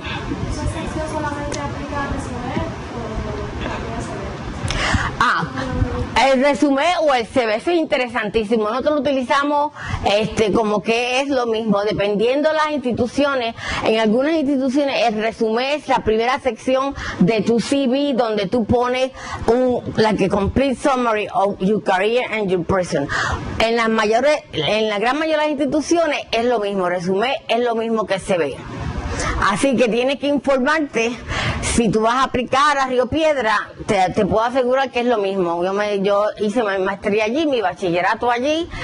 Todavía hay algunas de mis profesores que estuvieron allí vivos, porque yo me gradué en el 77, pero eso no hace tanto tiempo.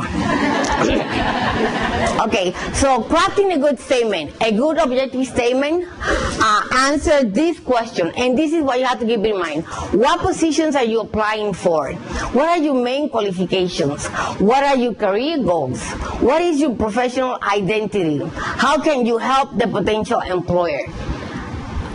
This is critical for you're selling yourself. You're gonna go and you wanna be a football player. If you wanna be a football player and you go there on platform shoes and you go there with all these kind of earrings and things like that, it's not gonna work. It's not gonna help you. Doesn't look like you prepared for that.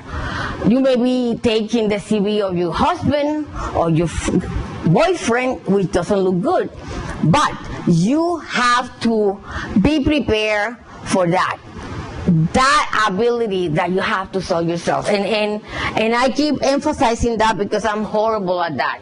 I just happen to marry a person who's a phenomenal salesman, and he keeps telling me you can do this, and I learned that. So in your case, that's why you have a mentor, that's why you have friends. Anything that you want to do, look around and ask for feedback. That's very important. So would this be a good objective statement? Let's see.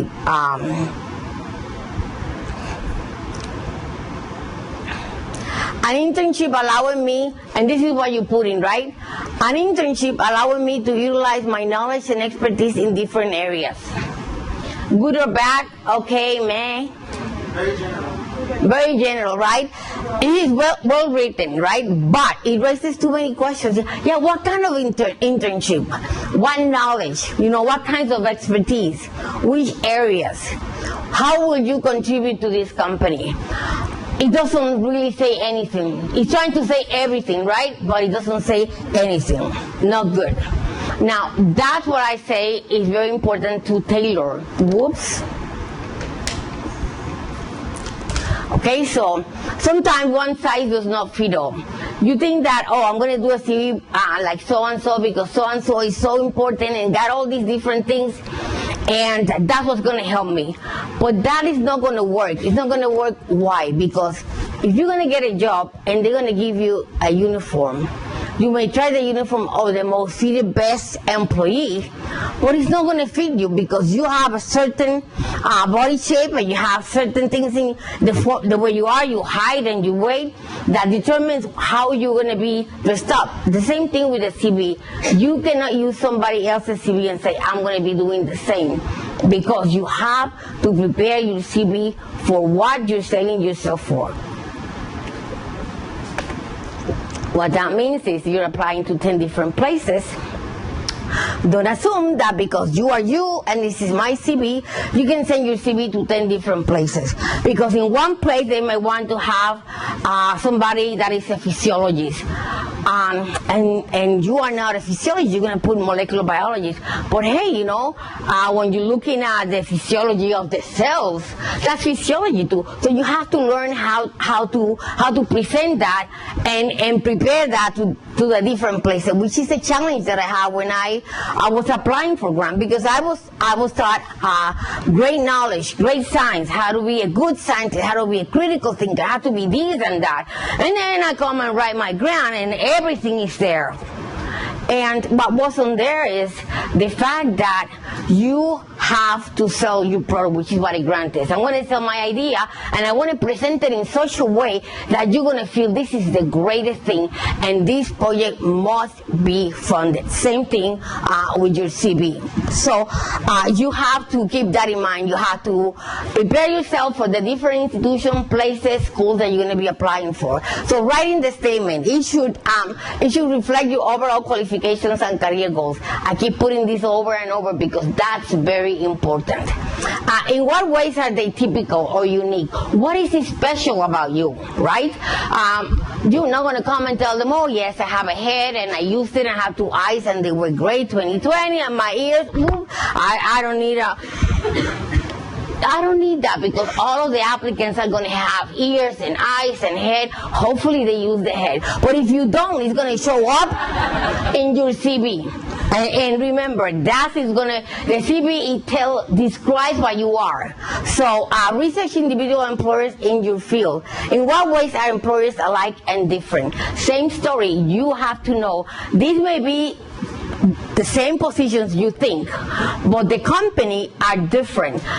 Thus, you need to understand the companies to know how are you going to cater to that company, because you want to go there and you want to make sure that when they read that CV, they definitely want to interview you, because that's the first thing. You don't get a CV when you go to the interview. You send the CV, and that's how you get the interview. So if you don't succeed at preparing a good CV, you're not going to get the interview. And then you get this genetic letter that you know that is genetic when it's very thin and it's not thick. I remember when I was here that they say if you were accepted to the program, it's going to come as a thick letter, but it's going to have all this information. If it's thin, you know that it didn't happen. And believe me, I learned pretty soon to see the difference. When I saw it was thin, I didn't even bother to read it. Now I did, but I knew I was going to be in there. So let's just brainstorm. How do you see yourself, and how the employer might be seeing yourself? So what kind of questions the employer is going to be asking when they interview you versus what do you think you're providing for that employer? So what are your main qualifications, strengths, skills, and areas of expertise?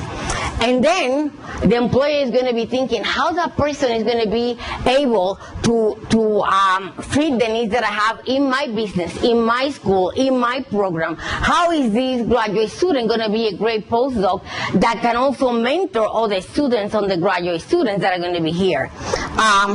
So what positions or type of position are you seeking? Versus what positions are available on the job market? So let's say you study anatomy and you want to get a position in a department of biomedical sciences. So if you want to apply as a person that does anatomy, it's going to limit what you are going to provide when they are talking about biomedical sciences, which expect that you have a more broad aspect. So sometimes you have to be very specific, and sometimes if you're too specific, that is not going to help you. So this is what that refers to. So what are some of your professional goals? And pretty much the same idea. Think about those things and how they may help you or limit you. For practice, fill in the bracket. To utilize assume that you were quickly thinking, okay, I'm going to do this right now.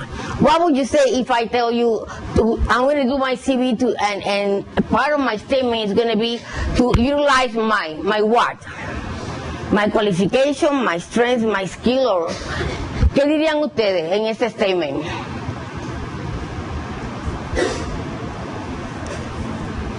That's why you want to do it with time. You don't wait the night before to send your CV Federal Express, assuming that it's going to work, because the message that it's going to get is that you're waiting for the end and you're waiting last minute, and that's not going to work. It takes time to try to figure out what to put, even in that 1 to 3 sentences that you do in your objective statement. I'm going to go quick because I think I'm taking too much time. So which of your objective statement is best? the one that emphasizes your qualifications and your goals, and the one that appeals to your employer expectations. Same story that I've been telling you from the beginning. Over and over and over, this is very critical. So you will probably need to write more than one objective statement. And you have to tailor each statement for the type of position that interests you, which is what I told you before. You may have 10 different employers and you think it's the same position. Don't make the mistake of sending the same CV. It's not going to work and it's not going to help you. And even worse, there may be people in one company that know people in the other company, and before you get that second interview, the first company talk to this second company and you're doomed. You're not going to make it anywhere. So those things happen. The contact information section provides information to help prospective employers to contact you. Presents a first impression and is usually located at the top of the page. So you see a CV, you see your name, right? And where to communicate with you. So how you put that, how you write it down, how you put it together is very critical. And where you put it in that first page, because that is going to tell them, this is, I want you to contact me. So immediately the person is thinking, so what is about this person? That's standard. Everybody puts their name. I was reading some interesting, seeing some different CVs, and I found this weird one that had it at the end. But supposedly just to maintain intrigue, vamos a meterlo en suspenso. That doesn't make any sense. What are you talking about suspense? Do not come with ideas that you think are going to cut the attention. This is one thing that you don't want to experiment with. Go with the sure things that you know have helped other people. So what might you include in this section? Your name, of course. And like I said before, do not say Carmen Pupusa LOL Ramirez. Spare the LOL and don't put the pupusa. You'll be surprised. I've seen CVs that people do it. I think it's a way to show that you're friendly and that, you're really going to be able to get here and knock everybody out and everybody's going to like you. Not professional, not a good thing. The contact with you, campus and permanent. This is important because if you're a graduate student and you're still doing your research, most of the time you're going to be in your lab. Make sure your mentor is okay if you get a call at the lab. But this is where you're going to be spending most of the time, and if they want to talk to you during the daytime, that's the best place. If you only put your home or your permanent address and you are not there because you're a hard worker, 6 o'clock you're in the lab, 11 o'clock p.m. you're in the lab, midnight you're in the lab. So if they try to contact you home, it's important they find this other alternative. Of course, none of you sleeps in the lab, but spend no less than 24 hours in the lab, right? I remember there are times I was at 4 o'clock in the morning in the lab, and my eyes were like, what's going on with me? The experiments work. You may have to do that. This is important. They recognize that, hey, giving me 2 ways to contact this person because this person understands the value of communication. Not only one way, but I can contact you by email address. I can contact you at your website. There's a lot of students and professionals that have their own website that, they put their CV there, they put the publications, they put the things that they're doing in the lab. So what are the possible ways for communication? What do you think about Facebook or Twitter? Of course not. What are you thinking? But you know what? This is important that you know before you send that CV, what do you have here and here? Because most likely somebody in that company or in that school or in that department is going to be looking at what you have on Facebook and Twitter. And if you don't think that happens, let me tell you a story of a student that applied to a medical school, and in the statement about the use of alcohol and drugs, she gives this very nice, moving statement about a person that values wholeness and how care of her world. And well, it turns out that there is this anonymous statement that comes to the school, to the Office of Admissions saying, you should look into the Facebook of this student. And a person in the office did. And what they found was a picture of this applicant drunk in a bar, almost naked. Apparently they were joking, and because she was almost gone. That was the end. I mean, that student will not ever be able to apply to Loma Linda. Doesn't matter what kind of a program, because all of us know. And you know what happened after that? I check all our students just for fun. But this is very telling. This is very telling. So be very wise about what you do and what you say. And the same thing is when you're presenting posters, be very careful what you say, because just like in law, whatever you say is going to come back to haunt you and be used against you as well. So, here we go. Oh. So the format for your CV, what do you have? The font, the size, that's very important. Don't think that if you get this nice funky font, it's going to be very attractive. You know, sometimes you make presentations and you think, oh, I'm going to be doing all these new things, and then you're looking at it and the slide go that way and these things jump at you, and before you know, you're dizzy and nobody's following you, but you're excited in here talking about all these things and nobody can follow you. The same thing can happen with your CV. And there are people that think that if you change the fonts, that if you do it big here and little here and big again, and if you start little and then big, that's going to attract. When it comes to this kind of thing, just be yourself, be professional, and use the things that you know will be effective. Do not invent or try new things. So the type, the highlighting, if you think this is important and you start putting my address is important, my statement is important, by the time that you end, everything is in yellow. And you're wondering what's happening. Something may be effective. I don't know how many of you saw Legally Blonde. Do you remember, what she did? She's applying to law school in Harvard, and, what is she? Well, she was a model. She likes, she likes good life and come from a nice, and she sends these nice, let me call it CD, although back then with to be a VHS, with the information about her. And she's in the pool talking about herself, and then you see the comedian thinking like, what's happening? But she was admitted, something that she put in their work. Of course it didn't, but it was a joke and you laughed at it. So it was good to get a good laugh, but it didn't work. It wouldn't work if you try to be that kind of a funny person in your CV. But she did something else. Do you remember what she did when it came to, and I think I have this in my next slide.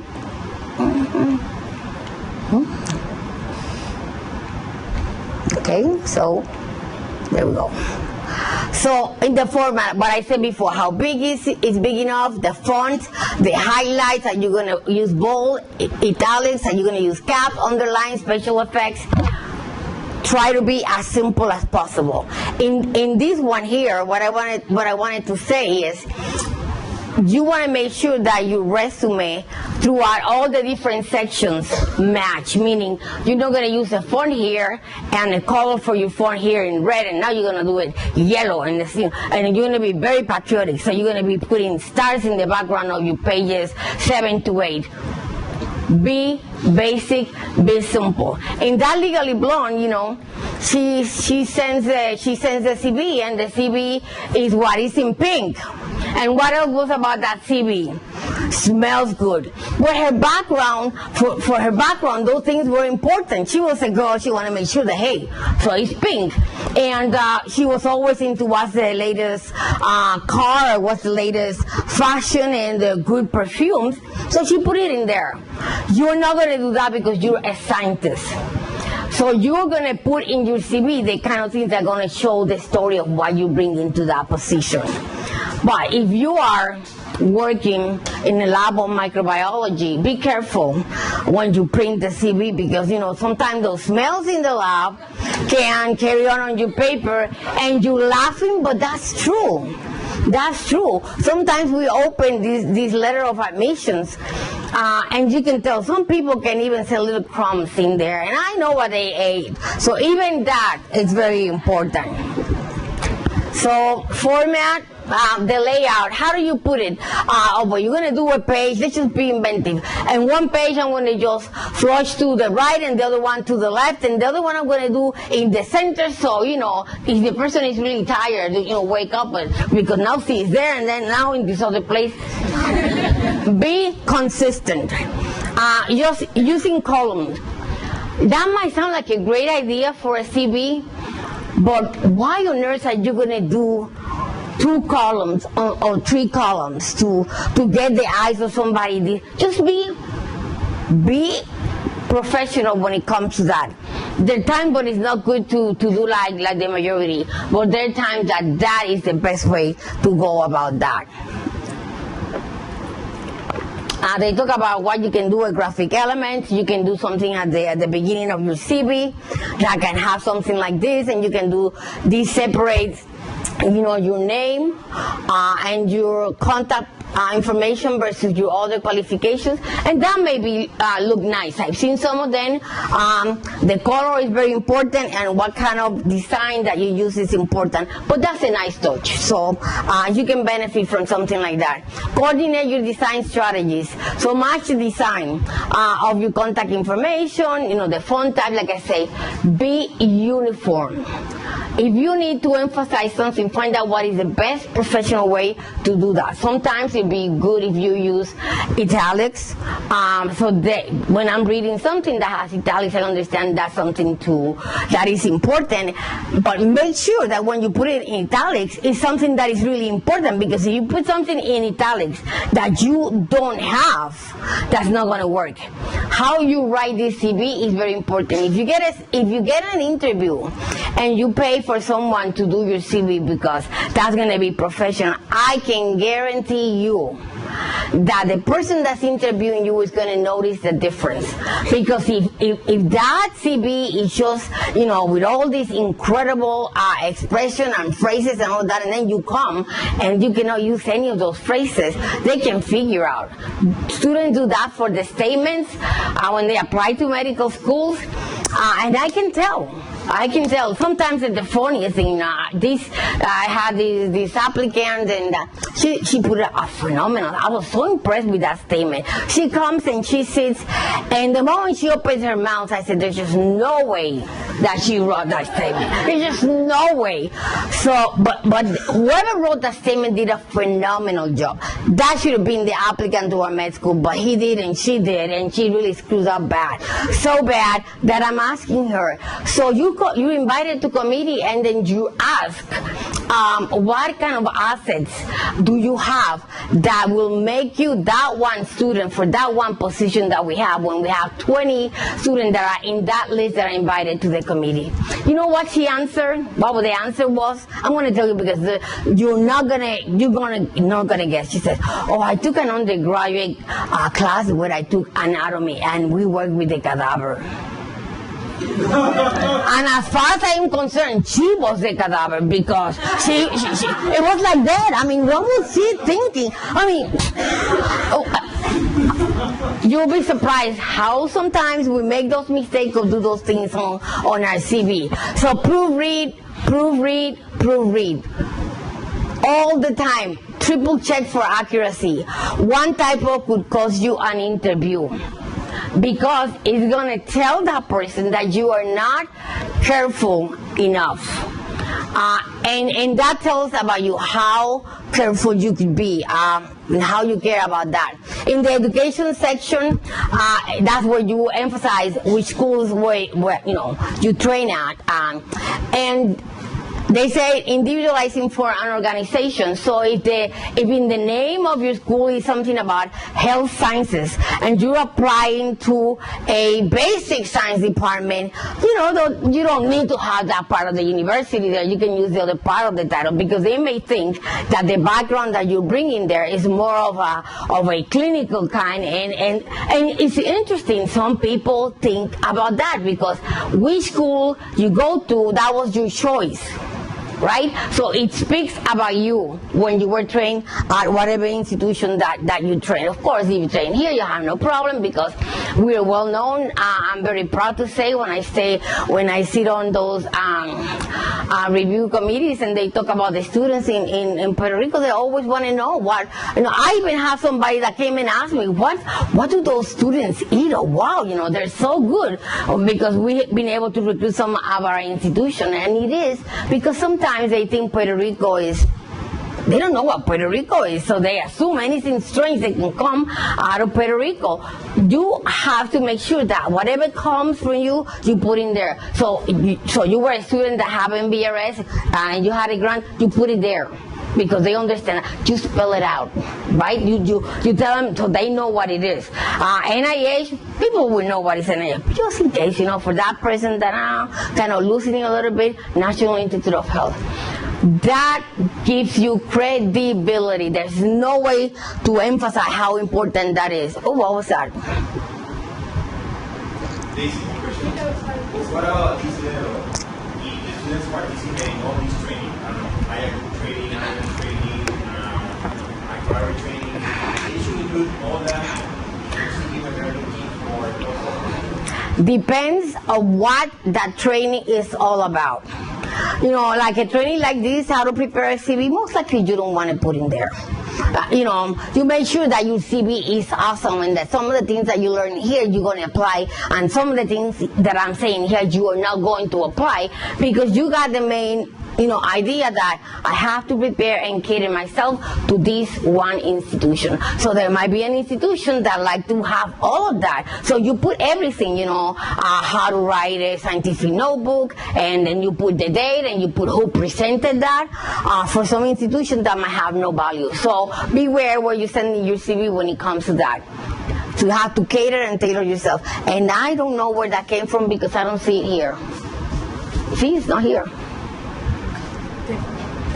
How do you know what's there by clicking that? That's not fair. See, that I was never taught in graduate school. That's not fair. Not even as a postdoc. And I went to Stanford and I went to NIH. I have to call them back. So, what is this section's purpose when it comes to your education section? That is very important because what you're using that is to persuade the person. Give the information about your schooling and training. And like I said, if your school is known for this and that, they will say, this is the person I want. Oh, I have a trainee that's a professor in that school. I definitely want to have a student from there. This is so important about that section. And then help your resume stand out from the others. And like I said, stand out doesn't mean that you're going to be something so outrageous that you're not going to go anywhere. So where should you place this section? Should the education section be placed above or below your experience section? So which one's stronger? Your education or your work experience section? How much relevant work experience do you have? And that for you as a postdoc makes a big difference because you have a lot of education. You're undergraduate, you have your graduate, and you may have some because you have some publications and things like that. So education is very important. But when it comes to experience, you're going to say, oh, but I don't have that much experience. You do, because you were in this lab, and as part of that lab, you learned this and that technique, and then you went elsewhere and you trained in this other thing. That's part of your experience, which is different when you're applying for a faculty position. That doesn't qualify as an experience in a faculty position. But if you're looking for a postdoc, remember, that person that's going to give you a position or not is looking at you as you're bringing something to them. So you may be thinking, oh, I want them to give something to me, I want to go and be trained, but they are thinking about you the other way. What are you bringing to them? Oh, that person knows how to work with confocal microscopy, and look at this publication, this is awesome. We don't get this kind of pictures. Why don't we get somebody like that? Or you're working with electron microscopy, or you're doing something that's cutting edge that is not everywhere. You are a product for them, and they're going to be looking as a product for you. So I remember when I was here, we all like arroz de grano corto. Entonces hubo una vez qué sé yo, hubo un tiempo donde no se podía conseguir el arroz de grano corto y lo que traían era grano mediano. Pues yo quería corto, pero si no había corto me tengo que comer el grano mediano. Y cuando volvió el corto de nuevo, vuelvo para atrás y me di cuenta que grano mediano was good. It wasn't as bad as I thought it was going to be. And grano corto doesn't really... But you know what I learned? I learned that because we're in Puerto Rico and supposedly we didn't know better. They would say it came off again. They send the words rice here, the one that was broken. So it was grano corto because it was broken, and I didn't realize that. That's why it was corto. It wasn't that the grain itself.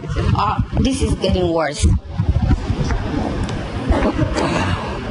So they figure out a way to sell that to us and make us believe that that was the best, and I believed it. But when I tried the difference, believe me, grano corto was never ever bought at home. Now, doesn't think that because grano mediano is better than grano corto, now you're going to go for the grano largo. Now, that one doesn't work because it takes forever to be cooked and it never gets the flavor of our sofrito. So that's when some things work here but maybe not there. And I think this thing's dead. It's just broken. It is broken. So I'm going to have to be with this and move my hands and all of that. Okay, let me finish quick on this thing. Okay, so that's the story, and that's what you are presenting yourself to the lab. Remember, when you're applying, you're going to be a product as well. The person that's going to hire you is not thinking about how they're going to help you. They're thinking, who's going to help me? And it's your job to take care of that, to make sure that you are the one that can fill that position for them. Is that clear? Yeah, I mean, that is as clear as it gets. So, contact information section, we already discussed some of that. This is your first impression. Be careful what you're doing there. Forget about Facebook, forget about Twitter. They have now, what is it, Snapchat? What is this new thing that FaceChat or Snapchat, right? I mean, people put that in their Facebook, and I'm looking at some of the students with this ridiculous thing. If I'm thinking about bringing a pediatrician, maybe, but if I'm looking at a professional, those kind of things in your, like I said, from now, if you're going to be applying next year, start cleaning up your Facebook. And remember, be aware that you can erase your things on Facebook and Twitter, but all things, there are ways that you can find out on the internet. So, careful what you put in there. So, what might you include in this section? We discussed this already. I'm going back? Oh, you are right. I'm being now more specific.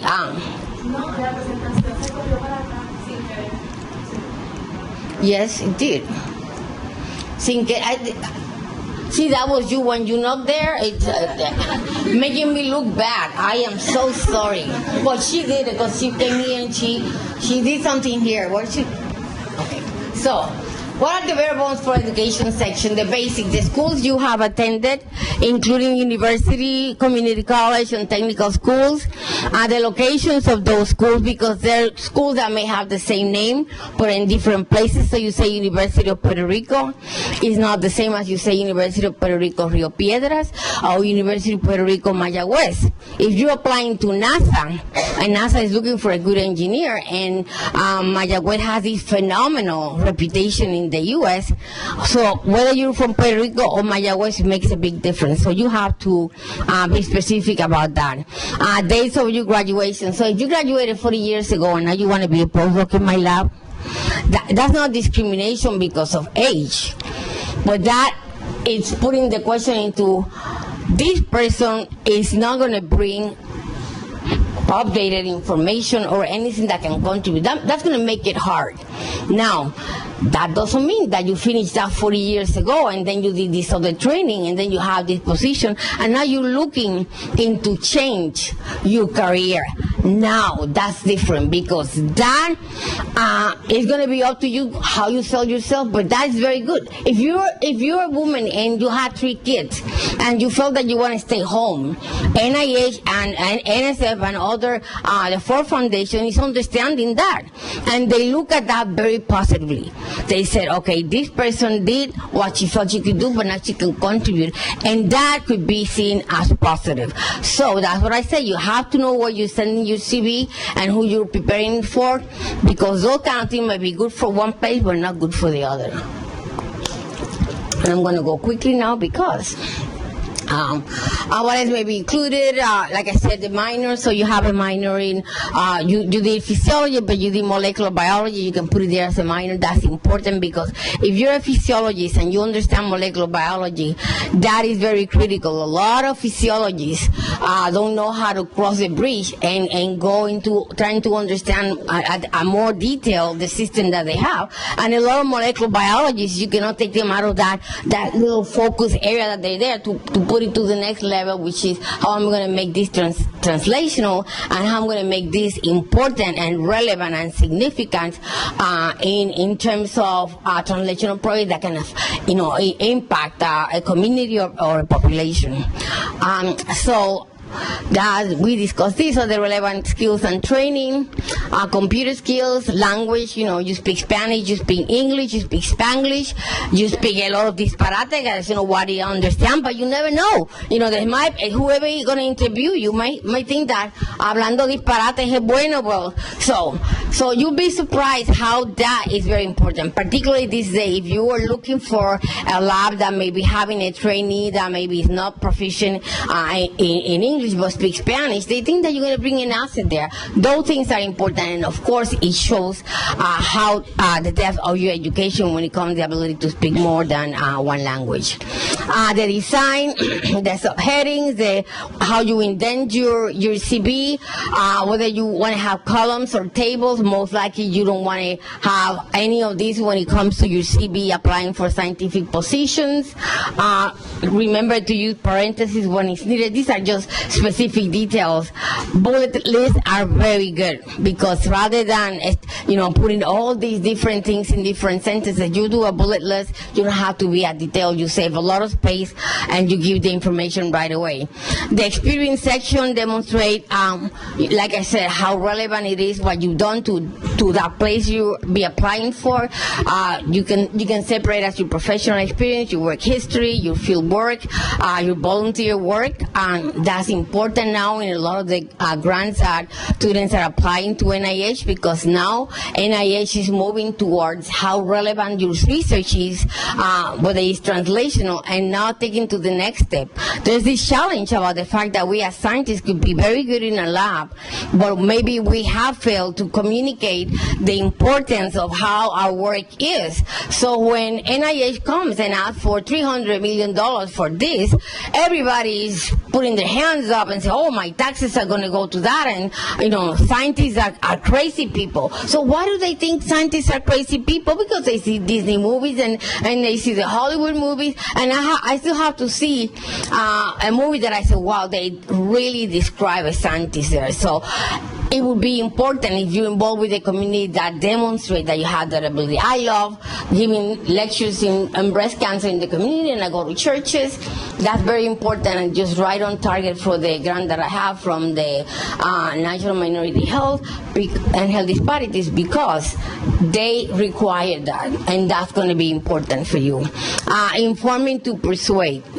What you're going to put in there is things that you want to make sure that convince them and make them feel, I have to have her or him. Yes? So why is the section? You have done a lot of volunteer work. How much like I said, remember that you have to be specific to the institution that you're applying for a postdoc. If you're going to be applying for a research project where you know your involvement in the community is not important, take that section out, because the better and the more, ¿cómo se dice? Condensado está tu trabajo, mucho mejor. Remember, you're going to put there what's critical, what's important, what's going to sell. You don't put extra, because those extra they always see as people that are trying to fill in spaces. I think it's worse than that, because you're applying for an academic position. The main thing they want to see is publications. And when I get an application with a whole page of volunteer work and no papers, I say, that person should be doing something different with their time. One volunteer public thing I like a person who's involved with the community. But if that interferes with their academics, at least in the university environment, I've got a problem. And that's very true, and that's what I said. I know that for the grant that I have, that was perfect. It catered in. I could do my research in my lab, and I had good publications, and now I go to the community, because that's important for us as a scientist, because the money comes from that. And every time that NIH is trying to ask for more money, there's this fight regarding those funds. So experience the entry, basic, the position, this is the way you're going to be informed about the application that you do in the place, the institution, the lab, because that's how you're going to cater your CV. So all of these things are going to be important for you per specific institution that you're applying to. How do you describe your duties, your achievement, your responsibilities? Make sure you use action verbs. This is very important. This is good. They say plan annual fundraiser. That doesn't have anything to do. But one thing is to say passive. When you write in a paper and you say, you're presenting your idea in such a way that they call it passive. Yo voy a caminar. It's not the same as you are saying, yo me voy a mover rápido. It's the same thing, but whether you walk or whether you sprint or whether you're going to get to the other place. But how you're doing it is different. So the action verbs are important in terms of how you describe that, because it sort of like demonstrate this ability that the person have to be, that's what they call active. So where should you put this section? The most common sense work is after you put the introduction, you name your education, and then you put your experience. That is important. That's not going to be at the end. You want to put it right after that.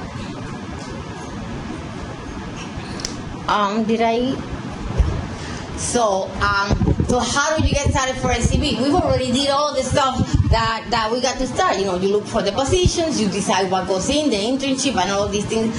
So what's going to go in there? It starts all over again, because you have to do it for each place that you think you're applying. How you describe your experiences. Did it go back again? No. How do you develop your descriptions? Again, depends on where you're going to be applying. How to use the action words. Answer the journalistic questions. So, with whom did you work? That makes a difference, right? If you're in a lab and you were working with a Nobel Prize, make sure you put the name. It's just not going to hurt you to get a postdoc somewhere else if you're working in that person's lab. What duties did you perform, and where did your job fit in the organization, and what goals were you trying to accomplish, and what timeline were you working under? These are all the questions that the person who's going to be reading your CV has in their mind. You make sure that when you write the CV, you're going to be able to address all those questions. So, developing this description. So the description before, you have your plan activities, and the questions are, what activities and how and when and from whom, which is the same thing that we talked before. So try to see your experience as a professional would. So you put under your experiences, answer phone, and then white tables. That's that. And that's what you're going to end up for the rest of your life, if you don't know how to put it in a statement. Now, this is more professional, and you are talking about the same thing. Acted as liaison between clients and legal staff. Because the person was answering the phone in a legal office. So the liaison, of course, is the liaison because, so-and-so called and, he tells the person. So that's what a liaison is. Isn't that nice how pretty you can present the same idea? Created a healthy environment for customers and maintain a positive public image. He was wiping the tables, for goodness gracious, but you clean the tables, you create a healthy environment. And the customers are going to be looking at that in a positive image. It's not dirty, it's nice and clean. Same thing, but it creates an effect, and that's very important. We've already talked about how to cater our experience. That's very important in all the different steps of your CV. A formula for success. You have to prepare again for who are you sending that to, use the appropriate headings, the appropriate content, talk about the description that you're doing about different positions. So figure out about the format where in all those different sessions. So honors and activity, that's very important because emphasizes your participation in relevant activities, and any honors that you have received are going to talk about you, but more important, are going to tell that person that you are valued.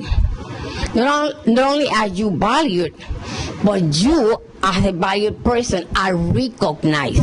Very important. Other names, you can put awards, you can put membership. This is very important, the membership, because it tells the person who's reading your CV which meetings are you attending to, and those meetings that you attend to tells them how well prepared you are. Because if you are a scientist and you're doing cancer research and you are not a member of AACR, that's going to be like, something is missing, right? You describe yourself as a nurse, and then whenever you go to work, you have a lot of makeup and you have this really mini dress and etc. It doesn't look like that's a nurse. So remember that when you are putting these things you may think, I'm trying to show off. Yes, you are trying to show off because you have to show off. Remember, you have to convince that person that you're bringing something very unique, and this is how that helps you that. So why bother, putting the honors in this section? Shows that your value, shows that additional evidence that you have qualifications, and gives employers a sense of who you are outside of school and work. Important for them because you're not going to be working in a closed environment where there's nobody else. You're going to be part of a team, and if you value that, shows that you're a person that can contribute to your surroundings. Very important. So exploring content possibilities, extracurricular activities, other boards, other memberships that might not be necessary in professionals organizations, volunteers depending on where you apply. If you want to say that you spend 20 hours volunteering, why are you bothering to send a CV anywhere? Because like what he said, it's not going to have time to do research. So you have to be wise on that. So when it comes to vehicle leader, major or minor, which honors to put, be wise. So if you're going to say, my grandma gave me a best grandson or granddaughter award, I don't think it's going to have any effect. There are people who do these stupid things, and you wonder what are they thinking. So I'm not saying just because it doesn't happen. I'm saying because it does, and hopefully none of you even ever thought. But I'm just saying it here for laughs. That none of you would even consider something like that. There's students that do. Even when I'm in a missions committee, and I have a lot of applicants that I have to interview. You'll be surprised when they come, when they think the greatest thing that they have is my great-grandma knew the person for which that building is named. Well, I'm in the institution for 30 years, and that building's been there for 80 years. I have no idea who that person is. Why are you going to come and tell me that your great-grandma knew that person that doesn't contribute to anything what you are? Some people are even more specific, Yes, I met the president of the university. We received a letter from a student that put that as a major achievement. Sort of like putting names that were people very important and influential in the institution. That's the biggest no. It works here in Puerto Rico, yes. Porque si tu mamá trabaja con fulano de tal en el gobierno, tú vas a recibir el trabajo, porque si no conoces a alguien, si no tienes tu pana, si no tienes tu pala, o si no tienes quien te mete, pero in the real world out there, that's not gonna work. So don't spend time doing that. You know, yo vivo en California, pero yo me mantengo informada de lo que pasa aquí en la isla. Y yo digo, no, eso no es cierto. Y cuando vengo aquí, digo, oh my God, yes, it is cierto, bien cierto. Hay cosas que no cambian, así no era cuando yo vivía aquí. You guys can change that. Well, not really, but anyway. So, how much space do you have? How to choose and organize your you already have covered that, the approaches, the design, what the different design of your CV. Your plan of attack, you like I said, you have to know where you're going to be sending the CV to, and you have to make sure that you work for that. So where you go to get help or more help? You go to your mentor, you go to your professor, you go to people who can contribute to make that CV successful. You know, don't ask people that have nothing to do, because what you're showing them is how organized you have it, and you want to like just spend your time, be wise, and determine who are the best people who can help you. And I can tell you that this is one of the reasons that you have be here today is because it isn't because I told you have to be here, have to listen to this. Although they might tell you that, don't tell me. But it is because they understand the value of these things and how you as a student grow and really benefit from these kind of things. Never ever be shy about asking for help, particularly when you know you need help.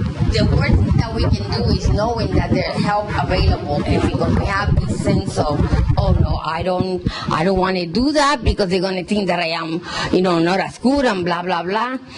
And that's worse, because that shows that you have great opportunities, but you don't have good judgment to benefit from those great opportunities. So I hope you're the very best. I hope you all get the greatest CV there are. Forget about perfume. Don't do that. Doesn't work. Don't become too fancy. Don't change all this. Just get the person that you think that can help. There's a lot of things in the internet, but be careful what kind of information you think is going to benefit you. So always check, and check. Any question? I'm done. Thank you very much.